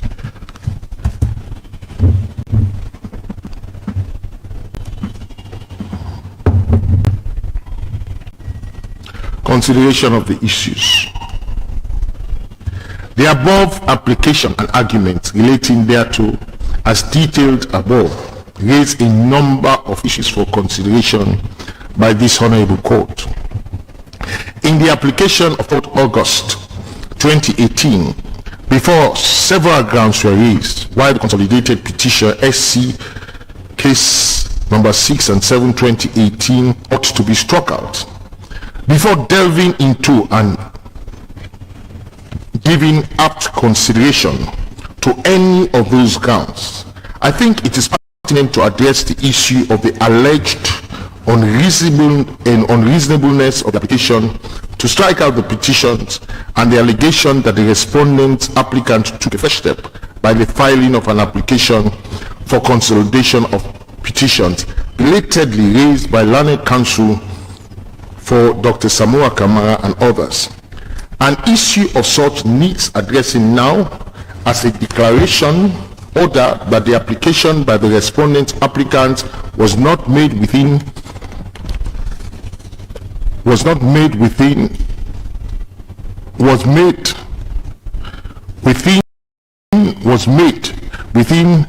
an unreasonable time, or the consolidation of petitions is a fresh step, would almost certainly mean that the application of 3rd August 2018 ought not be allowed. To this end, it is pertinent to note that on the 29th of May 2018, solicitors for HE, the President, and the SLPP applied to this Honorable Court for the consolidation of petitions hitherto filed separately as SC 6 2018 by Sylvia Blyden and Dr. Samura Kamara and two others as SC 7 2018. The order for the matters to be consolidated into one matter, SC case number 6 and 7 2018, was granted by this Honorable Court by a panel of 3 justices, namely Honorable Justice Nicholas Brown-Mack, Honorable Justice Emmanuel Roberts, and Honorable Justice Glenna Thompson, with Justice Brown-Mack presiding on the 18th of July 2018. And it was not until the 3rd of August that the application to strike out the consolidated petitions on the several grounds herein presented was made. As a result of same, counsel for Dr. Samura Kamara and two others, in his final closing argument, claimed that the application was not made within a reasonable time, and that the filing of the application for consolidation constituted a fresh step. Without intending to make a short thrift of this issue, it needs be emphatically pointed out that it was less than 3 weeks after the opportunity presented itself, after the consolidation itself not being regarded as a fresh step, that the application by HE, the President, and the SLPP, the 3rd and 4th respondents applicants herein, was made. This, by all intents and purposes, was within a reasonable time and not an unreasonable time as deposed to in paragraph 7 of the affidavit in opposition sworn to on the 14th of January 2021. This cannot by any stretch of imagination be an unreasonable time for making this application. See the case of Reynolds and Coleman, where it was held too late after a year to set aside service out of the jurisdiction. See also Ponting and Wood, where it was held too late after 4 months to apply to set aside service of a writ claiming damages for injuries suffered. Turning to the issue of the fresh step allegation, a fresh step could be defined as a step in the proceedings which is only necessary or only useful if you intend defending against the action or proceedings, or only necessary if you intend waiving any objection to the proceedings, or have already waived the objection in the proceedings, such that by you taking that step or procedure, example, filing an application or affidavit in opposition, you would have waived the irregularity or any intention of objecting to the irregularities in the proceedings at hand. The applicants applied for consolidation, but the application was not only useful or necessary to defend the action. It was necessary first and foremost to bring issues together on one front so as to manage the proceedings rather than having a multiplicity of cases with perhaps different panels on the same issue. It had nothing to do with defending the action on merits, as the application to consolidate the petitions did not deal with any of the irregularities the applicants wanted to raise and eventually raised with this their eventual application, which were only raised after consolidation. It is pertinent to note that it was the solicitor for Dr. Samura Kamara and others, Mr. Lansana, whose affidavit in opposition raised the issue of unreasonableness of the timing of the application, but it never raised the issue of fresh step.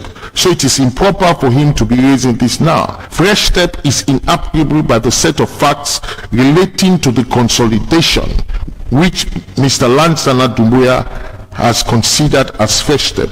In the case of Hunt against Worsfold, it was held there will be no waiver of your opportunity to bring out the irregularities where the step or procedure taken was reasonably necessary for other purpose. In the case before us, it is crystal clear that the consolidation was necessary for other purposes than defending the action.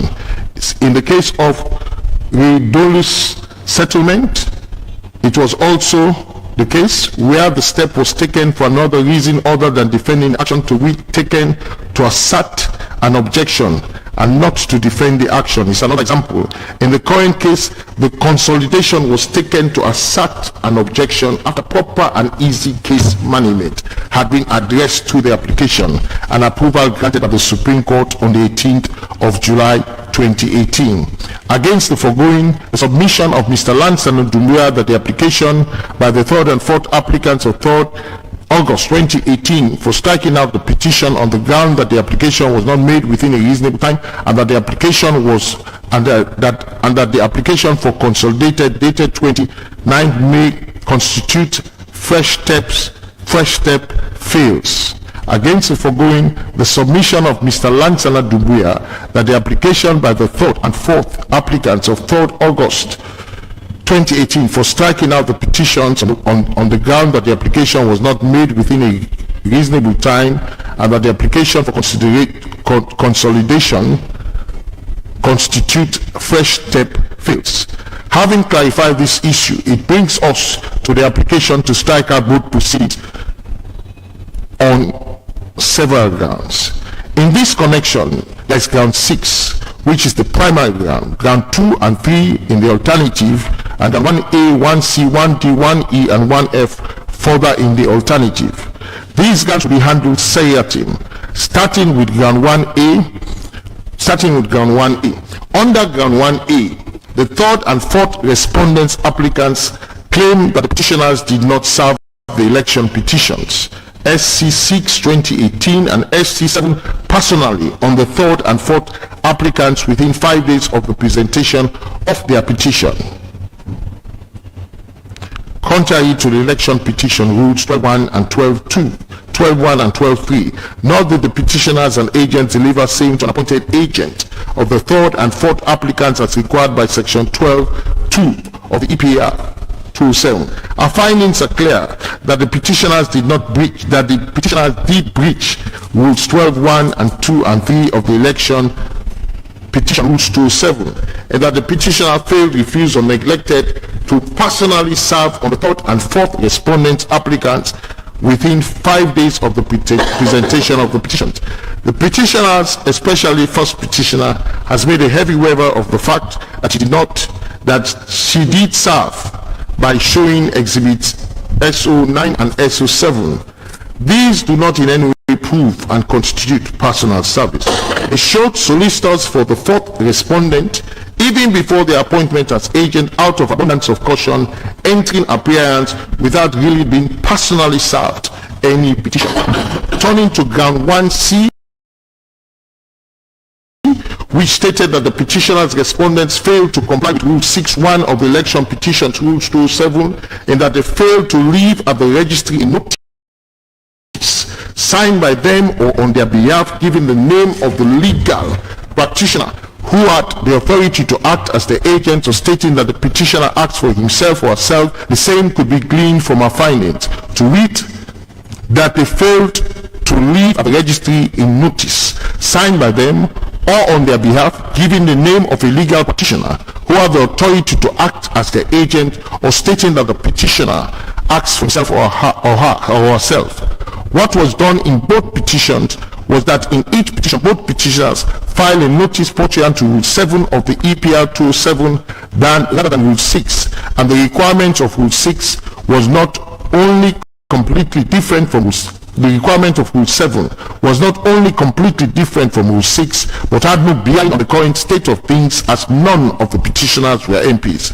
With reference to ground 1D, the argument of the respondent applicants was that the petitioners severally breached Rule 14.2 as they failed to give security in the form of, firstly, a deposit in the sum of 1 million riyals, and secondly, by a cognizance of the same amount entered into by two sureties or by payment of deposit in lieu of any such recognizance. Here again, our findings are quite clear from the exhibits presented that the first petitioner separately and the second, third and fourth petitioner also separately but collectively did deposit the sum of 1 million, and that was all and nothing more, with the second ambit of the requirement to give security by a cognizance of the same amount entered into by two sureties or by payment of money in lieu of any such cognizance unattended to.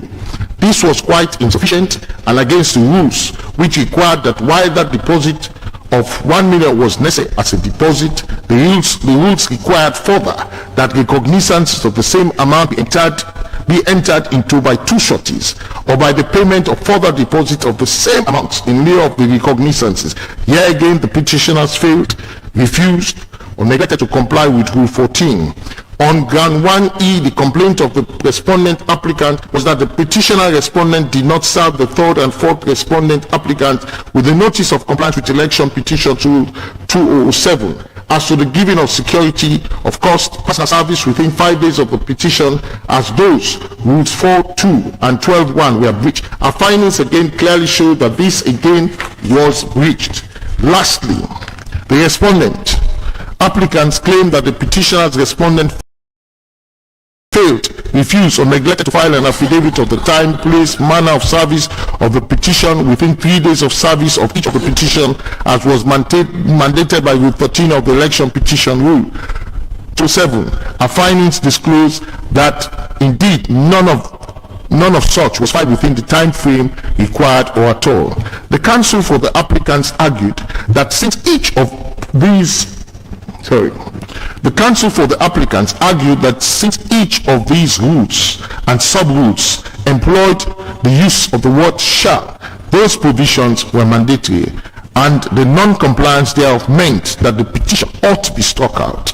He referred us to the case of Arthur Aguncha, Nwanko and 2 others, and Alaji Umaru Yaradua and 40 others unreported, where it was held referring to cases like Ifezu against Baduga and Ngege versus Obi, that the word shall, when used in a statutory provision, imports that a thing must be done. It is not permissive, it is mandatory.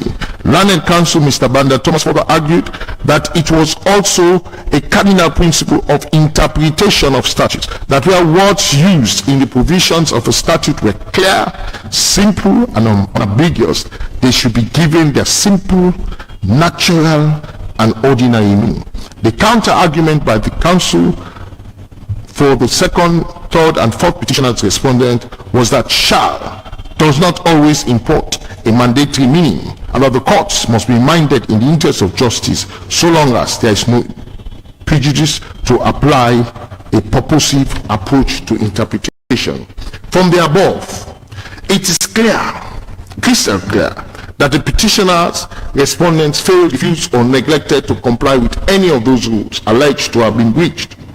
Our findings are very clear that the petitioners breached Rule 6.1, 12.1, 12.2, and 12.3, 14.2, and 13 as claimed by the respondent applicants. The big question or issue, however, is having failed to comply with those rules, whether the non-compliance was and is fatal. To wit, that by reason thereof, the non-compliance, the non-consolidated election petitions filed as SC case number 6 and SC 7 2018 ought to be struck out. For the consolidated petitions to be struck out for non-compliance would infer a mandatory application of the word shall, especially so in circumstances where the words used import clear, simple, and unambiguous meaning, as you will find in EPR 2007. This has serious implications, as the consolidated petitions ought to be thrown out ex debito justitia. On the other hand, however, if notwithstanding the non-compliance as were detailed by our findings, these non-compliance issues could be cured by amendment, direction from the court on terms as to cost, the use of the word shall in those circumstances will import a directory application. EPR 207, mandatory or directory application, which under Holsbury's Laws of England 4th edition, volume 44, statutes paragraph 933, under the rubric mandatory and directory enactment, explanation was given as to what constitutes mandatory or directory provisions in the statute. Thus, where a statute requires an act to be done in a particular manner, the question arises whether the validity of the act is affected by a failure to comply with what is prescribed. If it appears that Parliament intended disobedience to render the act invalid, the provision in question is described as mandatory, absolute, imperative, or obligatory. If, on the other hand, compliance was not intended to govern the validity of what is done, the provision is said to be directory. The whole election petitions rules, to read Rule 6, 12, 14, and 13 stated here to have been breached, adopt the use of the word shall. And it is a fact that the rules employ clear, simple, and unambiguous meaning. But this notwithstanding, it is not every time you use the word shall in a statute that it gives a mandatory meaning. In the case of Taylor against the Sheriff and Ziza, 1968-69 African Law Report, pages 35,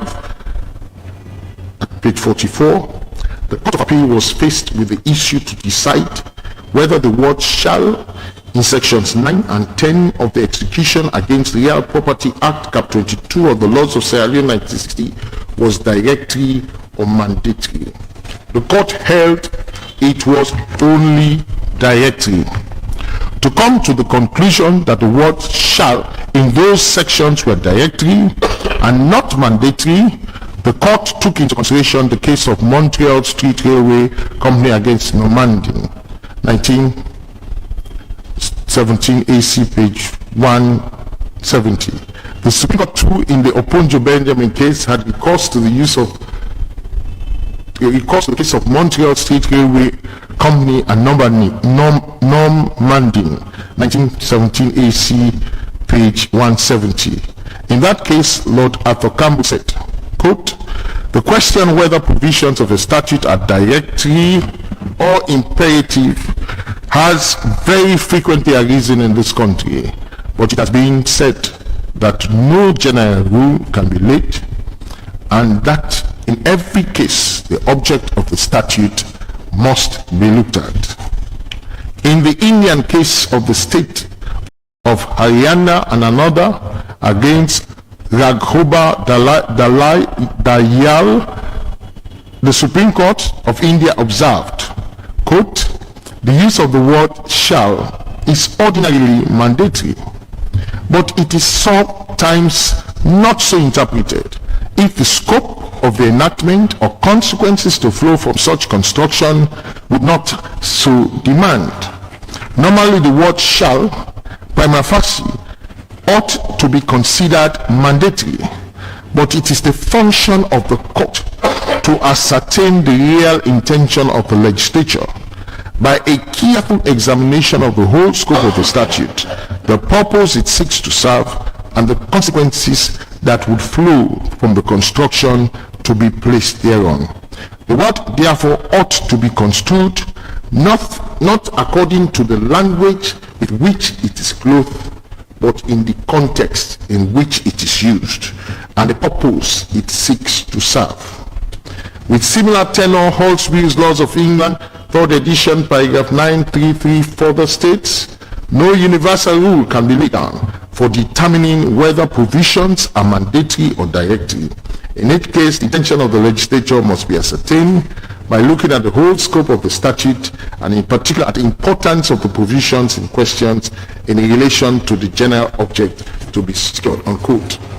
It thus becomes clear to me that despite the use of the word shall in all the breach provisions by the petitioners, to read rules 12, 6, 14, and 13 from EPL 207, we must examine the whole scope of those rules and the purpose they seek to serve and the consequences that flow from them because of the breach, to ascertain whether those provisions are mandatory or not. This inter alia emphasizes the purposive approach in the scope of consideration.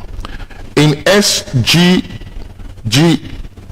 Edgar's Case on Statute Law, London, 7th edition by Sweet and Maxwell, 1971, the learned author offers explanation as to when a statute could be considered mandatory or directory. Thus, quote, "If the statute itself provides for a punishment or a penal consequences, implying that the act done or done otherwise will be invalid, naturally the provision is mandatory in nature," unquote. It is safe to say that nowhere in the rules, that is EPL 207, are there provisions which say expressly, quote, "If the petitioners fail to comply with these rules, then specifically striking out will be the consequence." Nowhere is the effect of non-compliance detailed in those EPL rules, EPL 207 rules. This is different from the Supreme Court rules, Public Notice No. 1 of 1982, where Rule 93 of same provides, where a statement of the plaintiff's case is not filed within 10 days of the filing of the notice of motion, the originating notice of motion shall be deemed to have been struck out, unquote.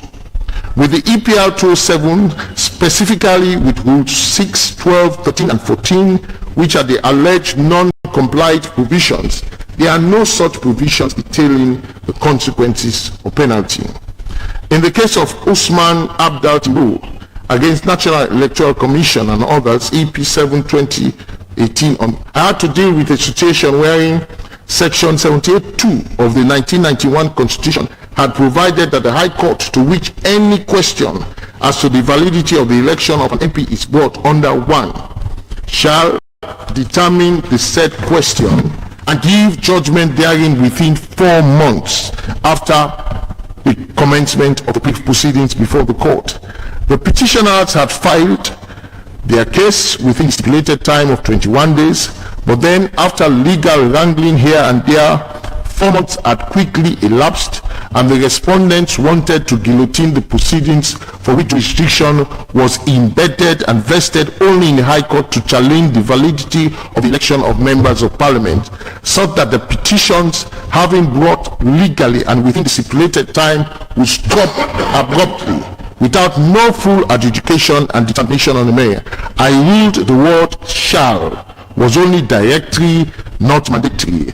I ruled using the golden rule that the literal rule which produced absurdity and used the purposive approach to wit, that it was the right of the petitioners to have their cases heard and determined on the merits, so long as they were within the mandatory time limit for bringing that action. In that case, also the independence of the judiciary was at stake, with the independence of the being an entrenched provision with that section, vis-a-vis that section 78(2) not being an entrenched provision. Thus the judiciary could not be directed by Parliament for something that was strictly within its mandate and power. Lastly, however, it is pertinent to note Rule 52 of the EPR 207 provides, quote, no proceedings under the Electoral Laws 202 shall be defeated by any formal objection. In the case of Josephine Jackson, unreported, I debunked the argument that insofar as parliament elections are concerned, the word shall had a mandatory meaning. In the course of my ruling, I had this to say about Rule 52 of the EPR 207. It would seem to me that Rule 52 is a guardian to see to it that all petitions brought under EPR 207 is protected. It is saying, so long as the petition has been brought within the time limit of 21 days as per after the Gazette, as per section 139 and 14 of the PA number 4 of 2012, which amended time from 7 to 21 days, it must be allowed to be dealt with on the merits, with one party winning or losing, whichever is to be. The life of the petition cannot be cut short by mindless technicalities and objection. To do otherwise will be against the spirit of the EPR 2007 rules. Against the foregoing,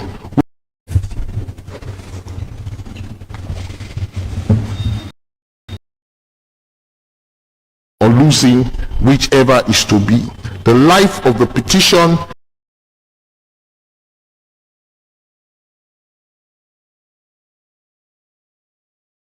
by which you should file your petition are directory rather than mandatory.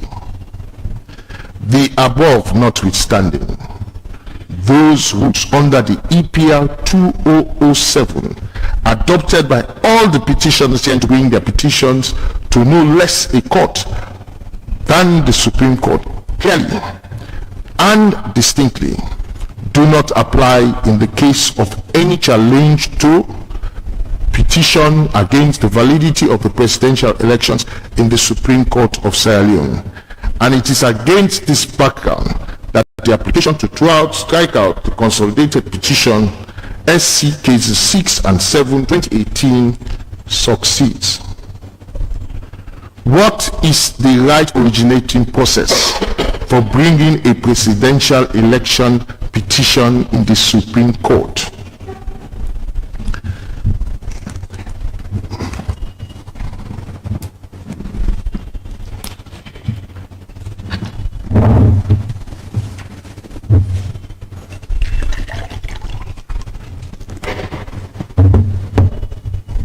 In the case brought before this court entitled SC cases number 6 and 7 of 2018,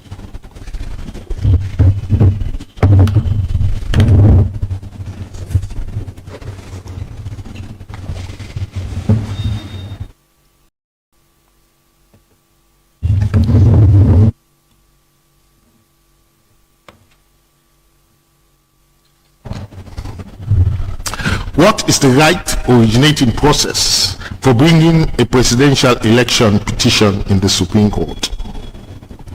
In the case before this court entitled SC cases number 6 and 7 of 2018, The petitioners hearing, noting the provisions of the 1991 Constitution in Section 45(2) and Section 55(1) of the Public Elections Act No. 4 of 2012, made pursuant to Section 44 of the 1991 Constitution, did file a petition, or what purports to be a petition, in the Supreme Court.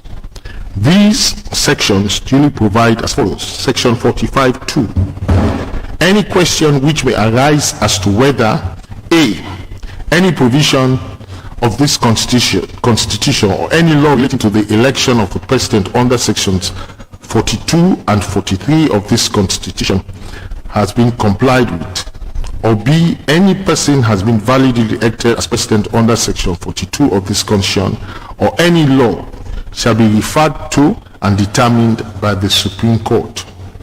Section 55(1) of the Public Elections Act No. 4 of 2012 provides, on the other hand, that a person who is a citizen of Sierra Leone and has lawfully voted may in a presidential election challenge the validity of that election by petition to the Supreme Court within 7 days after the declaration of the result of a presidential election under Section 2 of Section 52.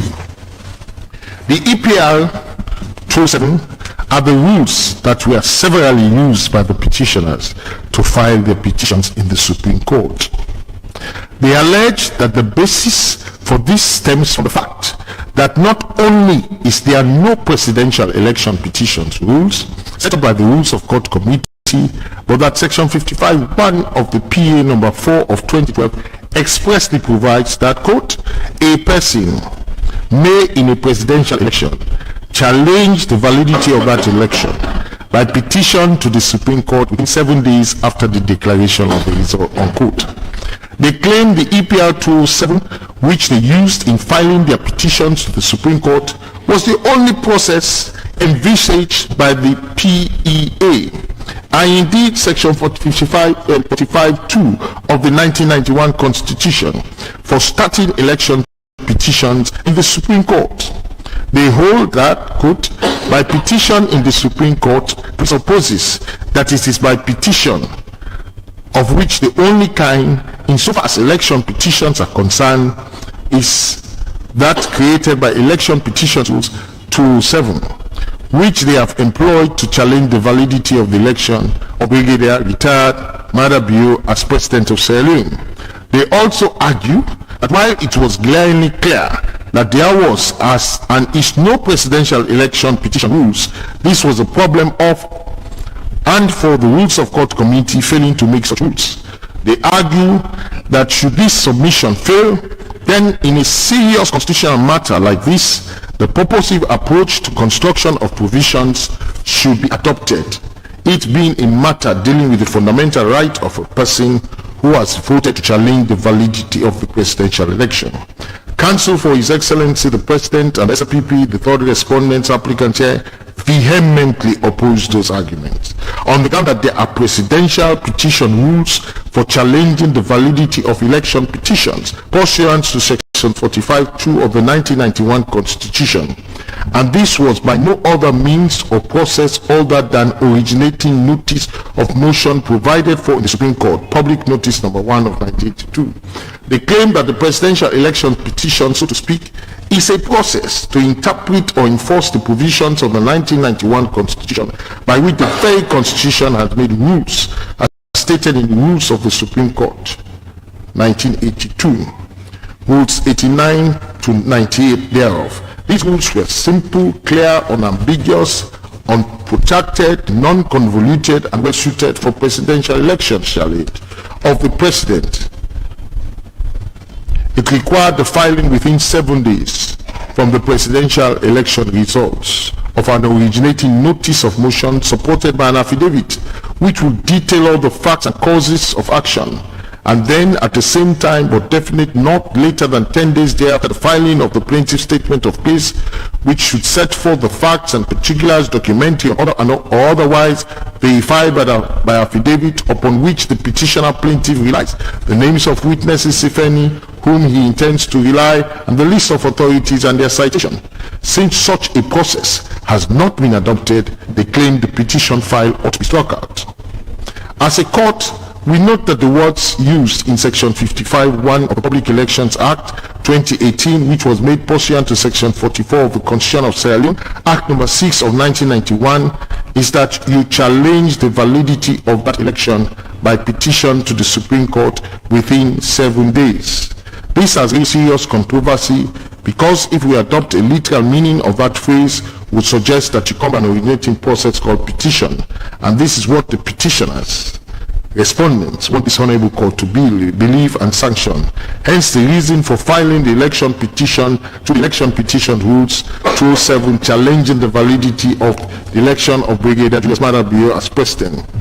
3 things, however, fly or run against the petitioner's submissions. Firstly, the expressed and inherent application of EPR 207 to which these petitions were brought is as stated in Section 1 of the EPR 207, where it states that its applicability is for election petitions challenging the validity of an election of a member of parliament, to wit, whether a person has been validly elected as a member of parliament, and b, whether the seat of a member of parliament has become vacant, so that the Supreme Court, with all its powers, lacks jurisdiction to deal with a matter for which the High Court has exclusive jurisdiction, and conversely, the Supreme Court cannot handle petition through the EPR 207 because it lacks jurisdiction. So the question is, if it was intended that the originating process should be by petition, then it most certainly must be by petition process or rules that are applicable in the Supreme Court, and not election petition rules that are not applicable in the Supreme Court but only in the High Court. Secondly, the effect of filing with the wrong process in this particular situation, unlike other situations, is that it throws the matter outside the court's jurisdiction or scope. Jurisdiction and lack of it is a very serious matter in litigation. It is about what you have powers to do and what you do not have powers to do. Primarily, where you do not have power to do, purpose is absent and you would be acting outside scope. It would seem to me that the purposive approach should not be applied where it is an infringement against the court's jurisdiction, which is guaranteed by the very 1991 Constitution. This is so because by jurisdiction is meant the extent of the court's powers to entertain action, petition, or proceeding. See the case of Daniel against Coker and Kumba Kangama, Supreme Court Civil Appeal 274, COE Cole, Chief Justice reported. In AG Anambra State against AG Federation, it was held that a court is only competent to exercise jurisdiction in respect of matters where a, it is properly constituted as regards members of the bench and no member is disqualified for one reason or the other. B, the subject matter of the case is within its jurisdiction and there is no feature in the case which prevents the court from exercising its jurisdiction. C, the case comes by due process of law and upon fulfillment of any condition precedent to the exercise of jurisdiction, unquote.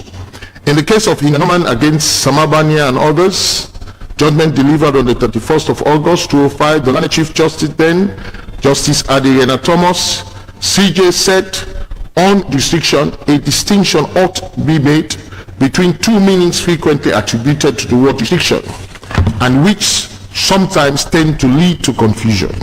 This distinction is aptly dealt with in the following dicta by Rickford LJ in delivering his judgment in the case of Guarantee Trust Company of New York against Hanai and Company. Hanai and Company at 563. Quote, the word jurisdiction and the expression the court has no jurisdiction are used in two different senses, which I think often leads to confusion. The first And in my opinion, the only real correct sense of the expression that the court has no jurisdiction is that it has no power to deal with and decide the dispute as to the subject matter before it, no matter in what form and by whom it is raised. But there is another sense in which it is used. That is, although the court has power to decide the question, it will not, according to the settled practice, do so except in a certain way or under certain circumstances. This second meaning is the meaning of jurisdiction applicable to this case now before us. Thirdly, for the originating process to have begun by petition, pursuant to the Public Elections Act No. 4 of 2012, is a blatant contravention of the 1991 Constitution, which is the ground norm. This is because the right to challenge the validity of the presidential elections result had existed long before 2012 by virtue of Section 45(2) of the 1991 Constitution. Thus, even without Section 55(1) of the PA No. 4 of 2012, voters had the right to challenge the validity of the presidential election results, except that there was no law which prescribed the limit of making such a challenge to not more than 7 days. Thus, the right to challenge the validity of the election results had long existed by the 1991 Constitution, and it is not by Section 55(1) that it came into force. Any provision which came after 1991, which is inconsistent, becomes void to the extent of the inconsistency. Section 171(15) of the 1991 Constitution provides that this Constitution, quote, "This shall be the supreme law of Sierra Leone, and any other law found to be inconsistent with any provision of this Constitution shall, to the extent of the inconsistency, be void and of no effect," unquote. Thus, the argument that Section 51(5)(1) provided firstly a process and a process by petition by which you challenge the validity of the presidential election results cannot hold in circumstances where Section 45(2) of the 1991 Constitution had provided prior to 2012 a section dealing with challenge to the validity of the presidential elections after declaration of the results in the Supreme Court, and there were enforcement provisions and procedure. There are rules created by the Rules of Court Committee created under the said Constitution for dealing with same in the Supreme Court. There being a process for invoking the original jurisdiction of the Supreme Court by originating notice of motion via constitutional provisions, and later another separate and distinct process via petition, which is totally different and one that has its applicability rooted in the High Court. The process, which is by petition in the Supreme Court, becomes blatantly and glaringly inconsistent with the 1991 Constitution. One may argue that the originating notice of motion is not expressly stated in the 1991 Constitution as the means by which you institute action invoking the original jurisdiction of the Supreme Court. My answer is that it need not be, as well as so long as the connections could be aptly made without inconsistency, it is sufficient. While it is clear that Section 45(2) of the 1991 Constitution provides that questions regarding the validity of the election results must be referred to the Supreme Court, the very 1991 Constitution also provides that the Supreme Court has original jurisdiction. See Sections 122 and 124 of same. And this original jurisdiction does not come into play or existence so long as it involves a matter. And this and this original jurisdiction do come into play or existence so long as it involves a matter of interpreting and enforcing the Constitution as provided in Section 124 and 127 of the Constitution. This being the case, any matter where the issue is challenging the validity of the presidential election results becomes a quest to ensuring that the provision relating to Section 45(2) is implemented with all force and fury. This being the case, any matter where the issue is challenging the validity of the presidential results becomes a quest to ensuring that that provision relating to section 45(2) is implemented with all force and fury. While there may be no rules referred to in the 1991, there were rules already in existence prior to 1991 Constitution, which the 1991 Constitution specifically recognizes and which become applicable in the circumstances. In this regard, one must specifically note that under sections 145 of the Constitution, the Rules of Court Committee is the body authorized by the 1991 Constitution to make rules of procedure and practice for practice in a courts. And this is an authority surrendered to no other person else, not even Parliament. The Rules of Court Committee under the 1978 Constitution provided for Supreme Court rules 1982, and Rule 89 shows distinctly and clearly the way litigants can enforce provisions in the 1991 Constitution in the Supreme Court through originating notice of motion. The Supreme Court rules public notice number 1 of 1982, after its short title provides, quote, in exercise of the powers conferred on the Rules of Committee by subsection 4 of subsection 4 of section 120 of the Constitution of 1982, the following rules are made, of which rules 89 to 98 are part thereof. Under the 1991 Constitution, under the rubric Laws of Sierra Leone, section 171 states that the laws of Sierra Leone include A, this Constitution, B, laws made by or under the authority of Parliament as established by this Constitution, C, any others, rules, regulations, and other statutory instruments made by any person or authority pursuant to power conferred in that behalf by the Constitution or any other law, D, the existing law, and E, the common law. It is without doubt that the Supreme Court rules, public notice number 1 of 90, fall under 1C above, in the sense that they constitute rules made by persons or authority pursuant to powers conferred in that behalf by the Constitution, that is the 1978 Constitution.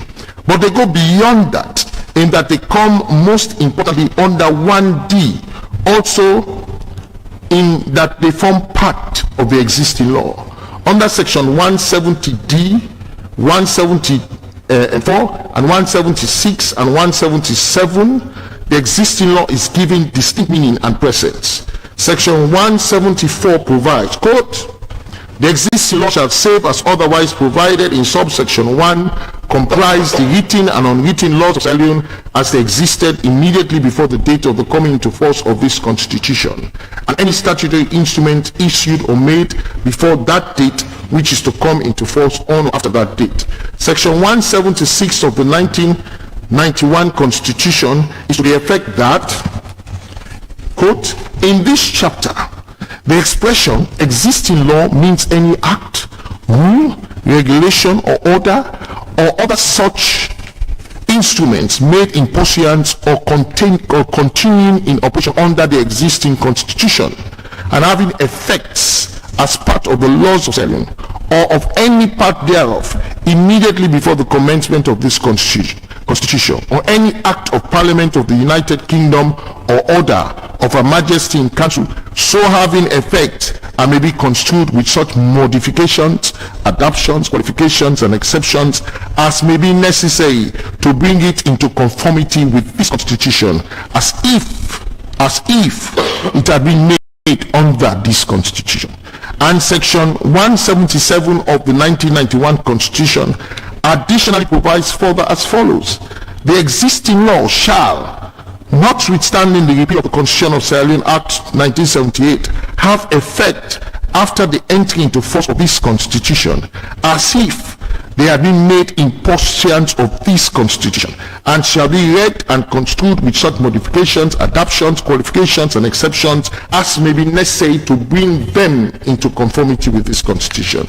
The effect of all these provisions is that under the 1991 Constitution, the provision of the 1978 Constitution dealing with the establishment and functions of the Rules of Court Committee is retained to the extent that all rules made under the 1978 Constitution, to wit, the Supreme Court's Rule Public Notice of number 1 of 19, are deemed as forming part of our laws and do intricately form part of the current Constitution.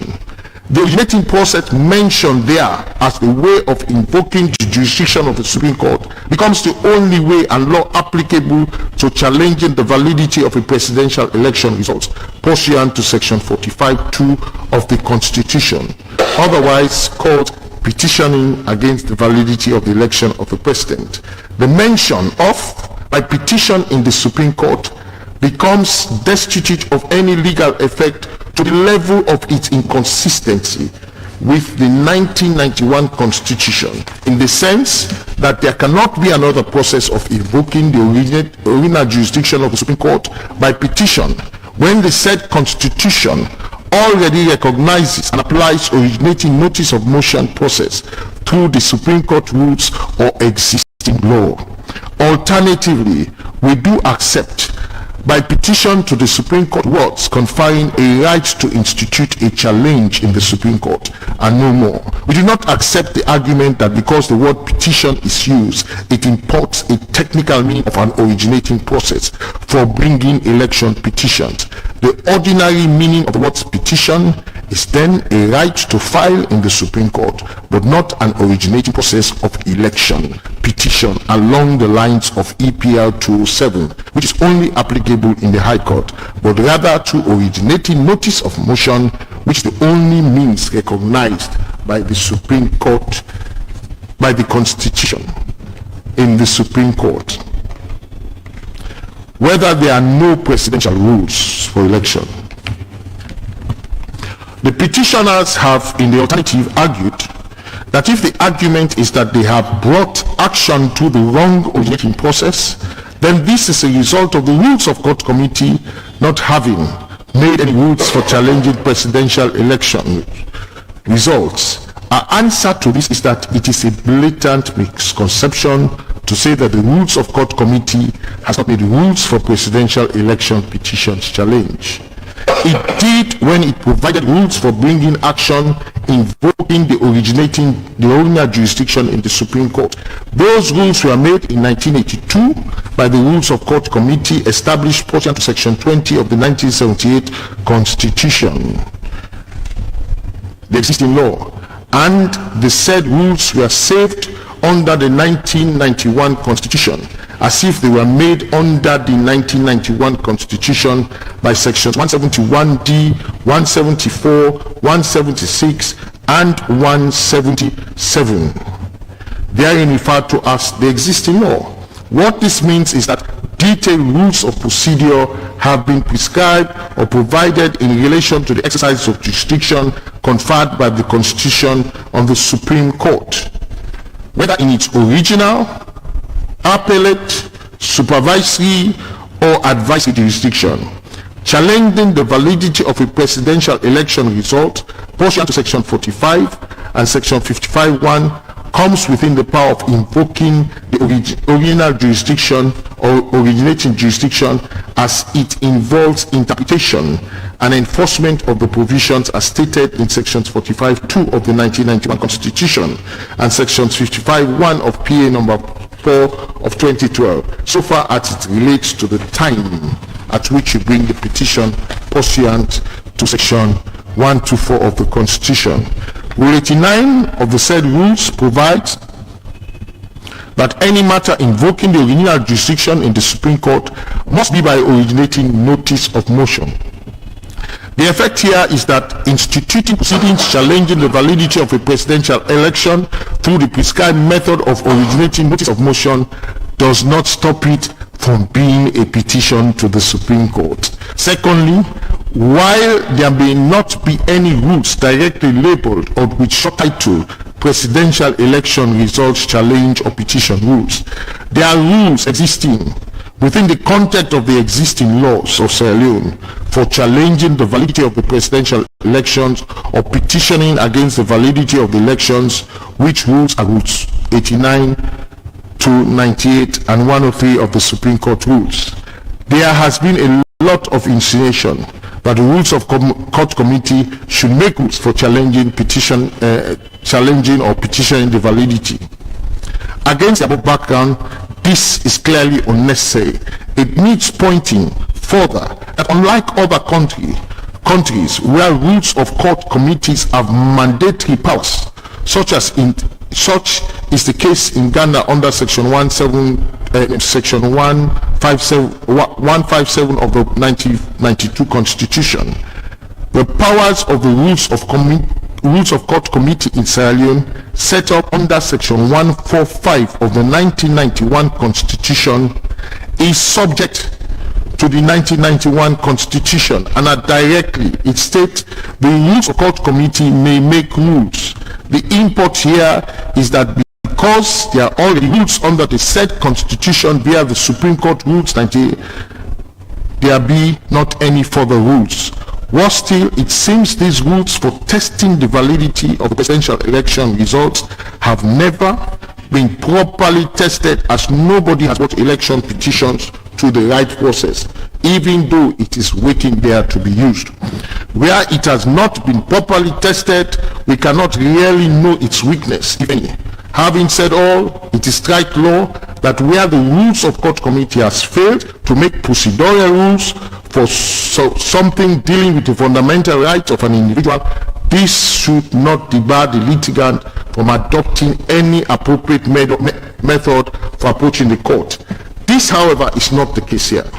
In the case of Juandu against Attorney General of Guyana 1971 AC, the High Court of Guyana held that in the absence of any provision as to the means by which proceedings can be instituted, the High Court had no jurisdiction to entertain the application. The Privy Council, upturning that decision, however, held that in the absence of any provision prescribing the method of access to the court, a person complaining of an infringement of his constitutional rights could adopt any procedure by which the court might be approached to invoke the exercise of any of its power. In delivering the judgment, Lord Diplock had this to say, quote, "The clear intention of the Constitution that a person who alleges that his fundamental rights are threatened should have an uninhibited access to the High Court is not defeated by any failure by Parliament or the rule-making authority to make provision as to how that access is to be gained. It is clear to me that the petitioners in their claim and fight for a straw to lean on do associate themselves to such a decision on the purposive approach. A strict adherence to the dictates of such decision buttresses the fact that for you to make such an argument, the process adopted must be the appropriate procedure applicable in the court, which should have been adopted, with the court in this case is grossly absent, as the EPR 207, which was adopted, cannot, by the appropriate procedure as its applicability is only in the High Court, and the only process applicable in the Supreme Court for invoking the original jurisdiction of the Supreme Court is by originating notice of motion. The Supreme Court cannot be approached by any other method to enforce constitutional rights except by originating notice of motion. Thus, while their rules, as claimed by the applicants, the wrong originating process, and not only that, the only originating process has been flipped with dire consequences. The petitions, SC's cases 6 and 7, ought to be struck out. Whether instituting a presidential election petition against the validity of presidential election using the wrong originating process is fatal as to render that process used or adopted not inconsistent with the Constitution a nullity. The petitioners have claimed that even if you claim that the EPR 207 is inapplicable to invoking the original jurisdiction of the Supreme Court, once they have filed a petition, albeit through the wrong process, it being a case where they were exercising their right as a voter to challenge the validity of the presidential elections, they ought to be given an opportunity to be heard on the merits and ought not be thrown out. as prayed by the respondents applicants. In their argument, all the petitioners advocated for the proposed approach to be used in interpreting the provisions of the Constitution when it comes to enforcing the fundamental right of a citizen and voter to challenge the validity of an election, which they claim is the obvious case here. The big question then is whether the proposed interpretation is applicable or can hold true in the light of the relevant provisions of the 1991 Constitution dealing with challenging the validity of the presidential after declaration of the results by the National Electoral Commission on the 4th of April 2018.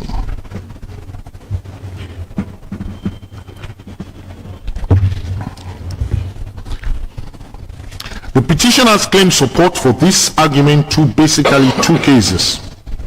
The case of Tsikata against Attorney General, where the Supreme Court of Ghana, interpreting Section 125 of the Constitution of Ghana, which provided thus, quote, "Justice emanates from the people and shall be administered in the name of the Republic, but the judiciary which shall be independent and subject to the Constitution," unquote, reversed a decision that a criminal summons issued in the name of the President of Ghana rather than the Republic as per the Constitution contravened this provision and was therefore in nullity. Mr. Lansana Dumbuya, counsel for Dr. Samura Kamara and others, also referred this court to the case of the Republic against High Court of Accra, ex parte Attorney General, Delta Foods case, where again the Supreme Court, notwithstanding paying due deference to Section 88(5) of the Constitution of Ghana 1992, which provided the Attorney General shall be responsible for the institution and conduct of all civil cases on behalf of the state, and all civil proceedings against the state shall be instituted against the Attorney General as defendant, held the failure to comply with those provisions, with the plaintiff instituting the action against the Minister of Agriculture instead of the Attorney General, was not fatal, instead dismissing the application to quash the proceedings in the trial court, holding that the conduct of the defense were done by state attorneys under the AG's office. In both cases, a purposive construction of the relevant sections of the Constitution was used to circumvent the strict textual literal interpretation of the relevant provisions of the Constitution. A purposive approach to interpretation is where you use or construe constitutional provisions in a benevolent, broad, liberal, and purposive way, so as to arrive at a better interpretation of the Constitution. Turning to the two cases relied upon, these are not statutes dealing with election issues, and I will be ready to adopt same within the compass of them being persuasive authorities with due deference to their makers. I note too that these cases do not show that there was harm or threatened harm that will result from the non-compliance or constitutional infraction or the ignoring of the non-compliance by the court through a liberal or benevolent interpretation of the Constitution. In Carpenter against Barber, a U.S. court held, quote, "Generally, the courts in construing statutes relating to elections hold that the same should receive a liberal construction in favor of the citizen, whose right to vote they tend to restrict, and in doing prevent this disfranchisement of legal voters," unquote. In another U.S. case, Whiteley against Hollis, Reinhardt Jr., Terrell C.J. said, quote, "Election laws should be construed in favor of the right to vote." In Ghana, Her Ladyship Bamford Adu Jersey in the Apollo Electoral Commission case stated, quote, "The principle regarding the interpretation of electoral laws is that they should be construed liberally, in favor of the right to vote rather than in denial of that right. Putting all these authorities together, it is clear to me that the argument of the petitioners, put simply, is that so long as an interpretation and enforcement of the Constitution involves election issues, those provisions should be construed liberally in favor of the right to vote, in favor of the right of the voter to challenge the validity of the elections. To this end, much has been made about the right to vote being a fundamental right of every voter, and the same is guaranteed under Section 31 of the 1991 Constitution. Thus, quote, every citizen of Sierra Leone being 18 years of age and above and of sound mind shall have the right to vote, and accordingly shall be entitled to be registered as a voter for the purposes of public elections and referenda, unquote. Section 55(1) of the PA 4 of 2012 provides that a person who is a citizen and has lawfully voted may in a presidential election challenge the validity of that election. Quote. Also, it is clear that a voter who has lawfully voted in a presidential election has a fundamental right to challenge the validity of those elections. The above section has used the words lawfully voted, which would imply that you are not only a voter, but that you actually voted in the elections for which you pose a challenge. This means that not every citizen and voter has local standard to bring an election petition, but only those that have voted in the presidential elections. But does this fundamental right of the person who has lawfully voted, like a humble petitioner's hearing all have done, take precedence over the wrong process, to wit, using the EPR instead of the originating notice of motion being used to enforce those rights, so that adopting the wrong process becomes non-fatal, using the purposive approach? I should think not. The reasons for this could be enumerated as follows. It is a fundamental right of all registered voters to vote, and this court would take judicial notice of the fact that when it comes to election day, he goes to the polling station and is allowed to vote. But if he or she foolishly fails to follow the dictates of the Electoral Commission and electoral laws as to how he or she should cast his ballot and put his mark on the ballot, that person's vote is deemed void.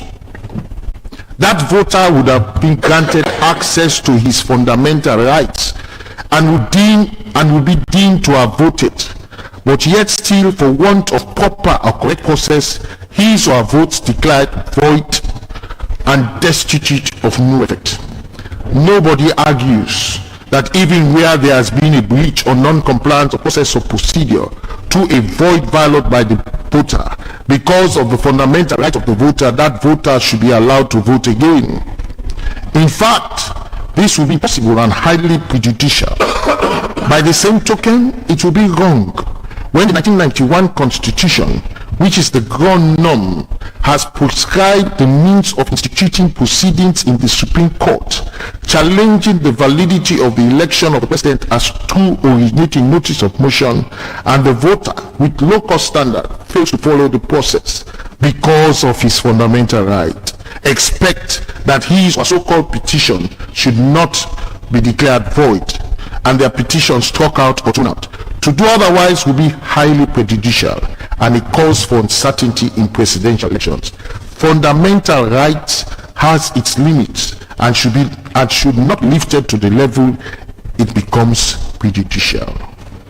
Nobody argues that because of the purposive approach, votes voided should be recalibrated and put back, because first, you will not know who are the culprits for void votes, and secondly, even if there was a way designed for you to know, you would be doing an election out of time prescribed, so that what you do within the election time is a fait accompli.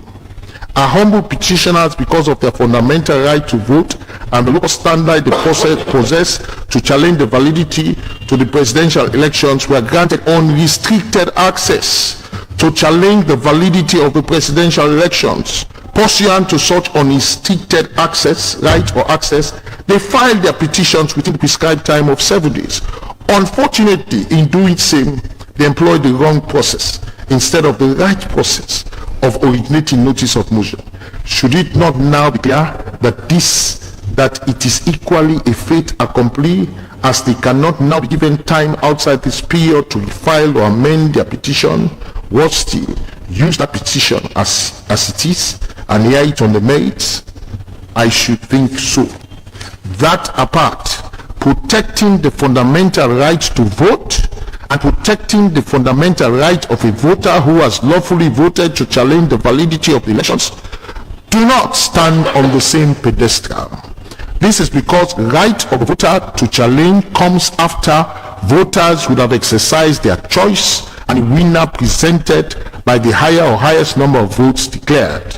To challenge or petition the election results will be pitting yourself against not only the president, but those voters' decision that have been declared winners, and whose decision you could not alter without cogent reasons. While you will be exercising your voters' right well and good, this involves voters' right where other voters who equally have rights have voted, and the result of that voting declared with a winner in margin.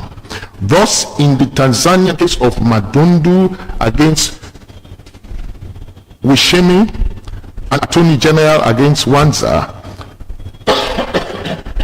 it was held. An election petition is more serious and has wider implications than an ordinary civil suit. What is involved is not merely the right of the petitioner to a fair election, but the right of the voters to non-interference with their votes already cast, their decision without satisfactory reasons. Also, quite clearly, you will in the main be raising issues which you require to have been done properly by the respondents hearing, when you yourself have not done things properly, against a presumption of regularity which holds true with declaration of the results. This will be grossly unfair and highly prejudicial.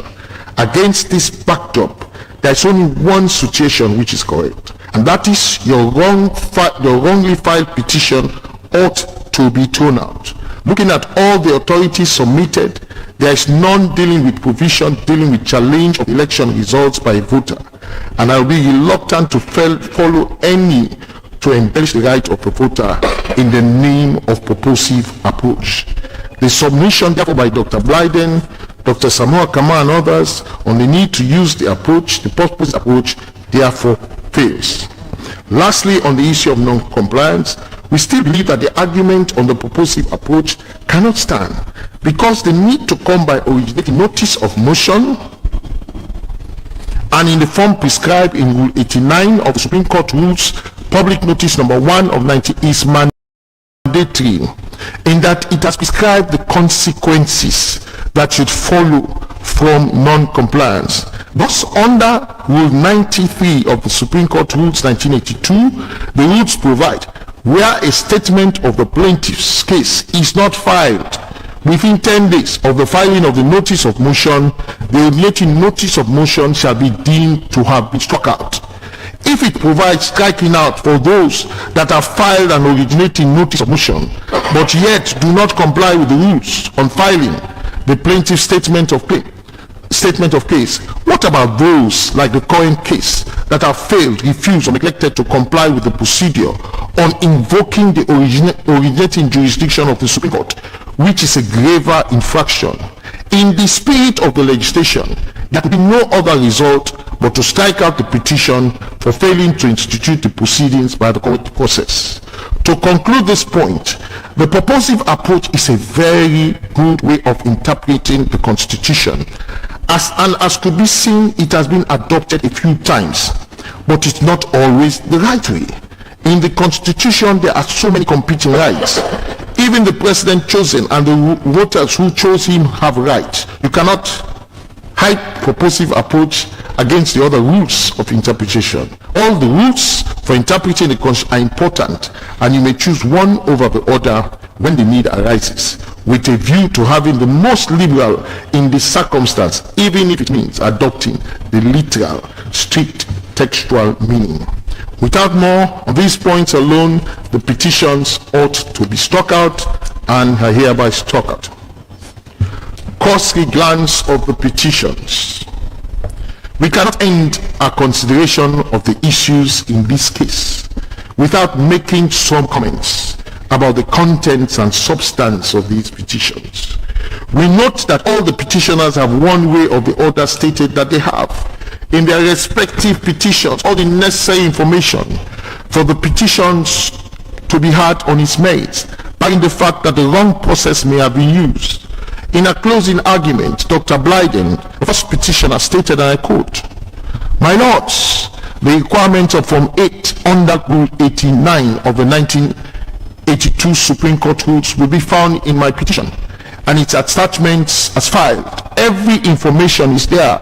I am asking this court to adopt the argument of Mr. Lansana Doumbouya that election petitions are sui generis. The last ground therefore fails.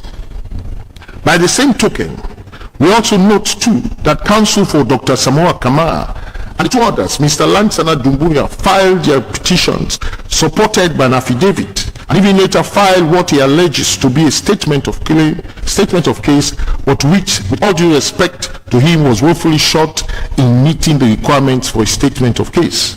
Noting what all the petitioners have stated with respect to their respective petitions as providing all the necessary information for their petitions to be considered on the merits, this, it would appear to me, affords a convenient juncture to consider grounds 2 and 3 of HE President and SLPP's application dated 3rd August 2018. Under grounds 2 and 3 of the application, Mr. Banda Thomas, counsel for both, applied to this honorary court for the consolidated petitions entitled SC case number 6 and 7 2018 to be struck out because they are fundamentally and substantially flawed and defective in that they do not set forth as concisely as possible the nature of the relief sought by the petitioners on the one hand, and secondly, do not show any cause of action in view of which they ought to be struck out. With reference to ground 2 paid in the aforesaid application, the emphasis is that the reliefs have not been set out, quote, as concisely as possible, as against the reliefs not being stated at all. It is clear that the petitioners did file for certain reliefs, and in fairness, those reliefs cannot be thrown out as outlandishly out of order or out of place. This notwithstanding, noting section 45(2) of the 1991 Constitution dealing with challenge against the validity of the results of the presidential runoff elections 2018, they could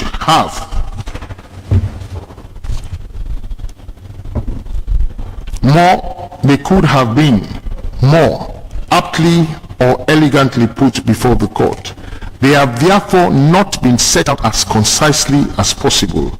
I hasten, however, to state that this is not serious enough. This is not a serious enough matter as to lead to the striking out of that petition of Dr. Blyden, let alone Mr. Doumbouya. Turning to ground 3, as prayed in the said application by the 3rd and 4th applicants, it is very serious. It is a very serious matter to say the petitions show no cause of action. It goes to the root of the petition. That is to say, consideration as to whether the action of petition is maintainable or not, or whether we can evince a right for the petitioners to bring the petition based on the facts presented in this court. According to Jowit's Dictionary of English Law, 2nd edition, at page 297, cause of action means the fact or combination of facts which give right to sue. The phrase is of importance chiefly with reference to the Limitation Act. According to Black's Law Dictionary, definition of terms and phrases of American English jurisprudence, ancient and modern, revised 4th edition, at page 278 to 279, cause of action means grounds on which an action may be maintained or sustained. Ground or reason for the action. See the case of Eastside Mill and Lumber Co. against Southeast Portland Lumber and Co. In another case cited in the said dictionary, to wit, Breivik against Conrad, the meaning of cause of action was held to be that which was necessary for bringing an action. In the most out of the definitions, in Mobley and Smith, and in Vickers and Vickers, cause of action was defined as averment of facts sufficient to justify a court in rendering a judgment. With similar force, Lord Escher said in Reed and Brown, which was applied in Bennett and White, a cause of action is the entire set of facts that give rise to an enforceable claim. The phrase comprises every fact which is adverse the plaintiff must prove in order to obtain judgment. Against these definitions and the claim that the petitions are flawed and defective in that they show no cause of action, it behoves me at this point to consider whether the petitions as detailed in SC 6 2018 and SC 7 2018 do not show any cause of action. Put simply, the inevitable conclusion from all these definitions is that facts presented in the petitions must be such that prima facie they support the claim that the election results were valid. Where the facts as averred or presented could not support a claim that election results were invalid, the petition is not maintainable and ought to be struck out with cost. Rules 89 to 90 of the Supreme Court Rules 1982 support this. In Rule 89 of the Supreme Court Rules, there is a requirement that your originating notice should be supported by an affidavit.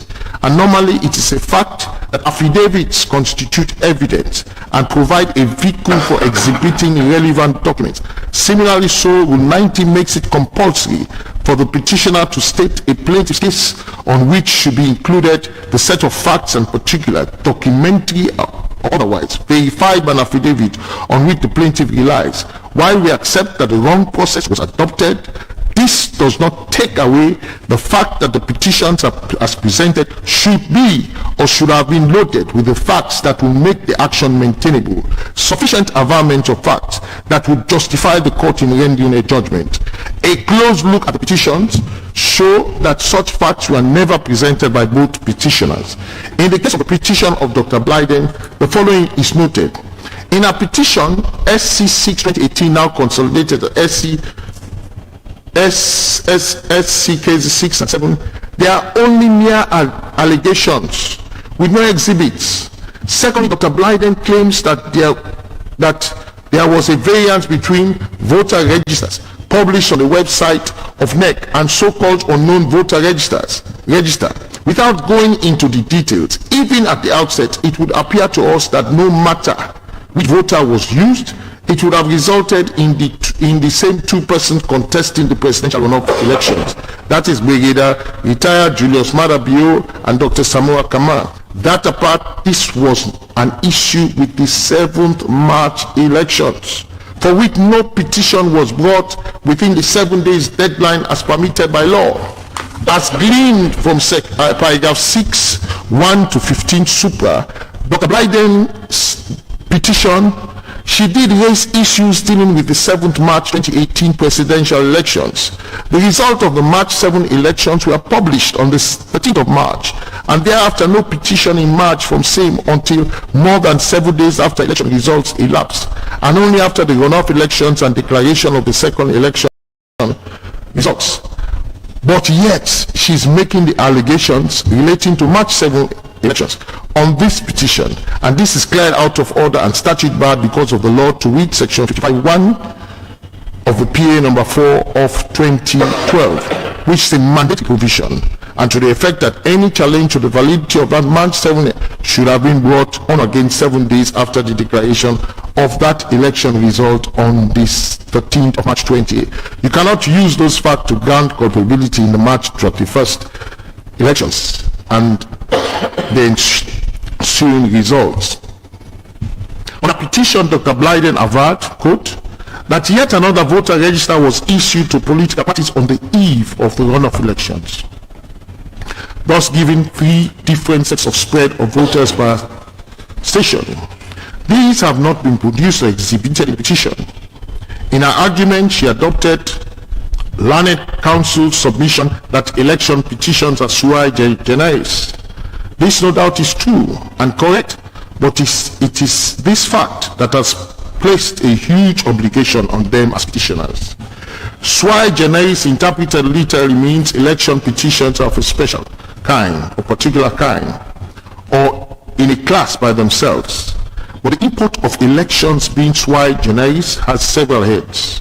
It involves inter alia a combination of features, to wit, the fundamental right of a voter which must be upheld, the non-interference with the voter's decision by the petitioner, except there is cogent or satisfactory reason for such departure, the standard of proof in election petition cases, which is higher than the normal civil suit standard, but lower than the beyond reasonable doubt. This would suggest clear and convincing evidence. Thus, in the Kenyan case of Sarah Mawagusa Kai against Mustafa I. Eid and two others, Gitu J. stated the reason for this higher standard of burden when he said, "It is important for this court to address its mind to the burden and standard of proof required in election petitions. This is because election petitions are not like ordinary civil suits. They are unique in many ways. Besides the fact that they are governed by a special code of electoral laws, they concern disputes which revolve around the conduct of elections in which voters exercise their political rights enshrined under Article 38 of the Constitution. This means that electoral disputes involve not only the parties to the petition, but also the electorate in the electoral area. It is therefore obvious that they are matters of great public importance, and the public interest in their resolution cannot be overemphasized. And because of this peculiar nature of election petitions, the law requires that it be proved on a higher standard of proof than the one required to prove ordinary civil cases," unquote. We adopt this dicta as applicable in this case. As part of these features of election cases, there is also the presumption of regularity, criteria and standard couched in the Latin maxim omnia presumuntur ite et solemnita esse acta, which means that all public acts, that is acts of the Electoral Commission, are presumed to have been done rightly or regularly, and the independence of the Electoral Commission. Thus, going back to the voter registers, until rebutted, this court will not be out of place to conclude that only one was used for the 31st March election by the Electoral Commission. In view of the presumption of irregularity as a natural course of event, petitioners are expected to provide the kind of evidence that will rebut such a presumption. None has been produced before this court. Until this presumption is rebutted, we cannot hold otherwise. And truly speaking, not much had been presented to rebut the presumption.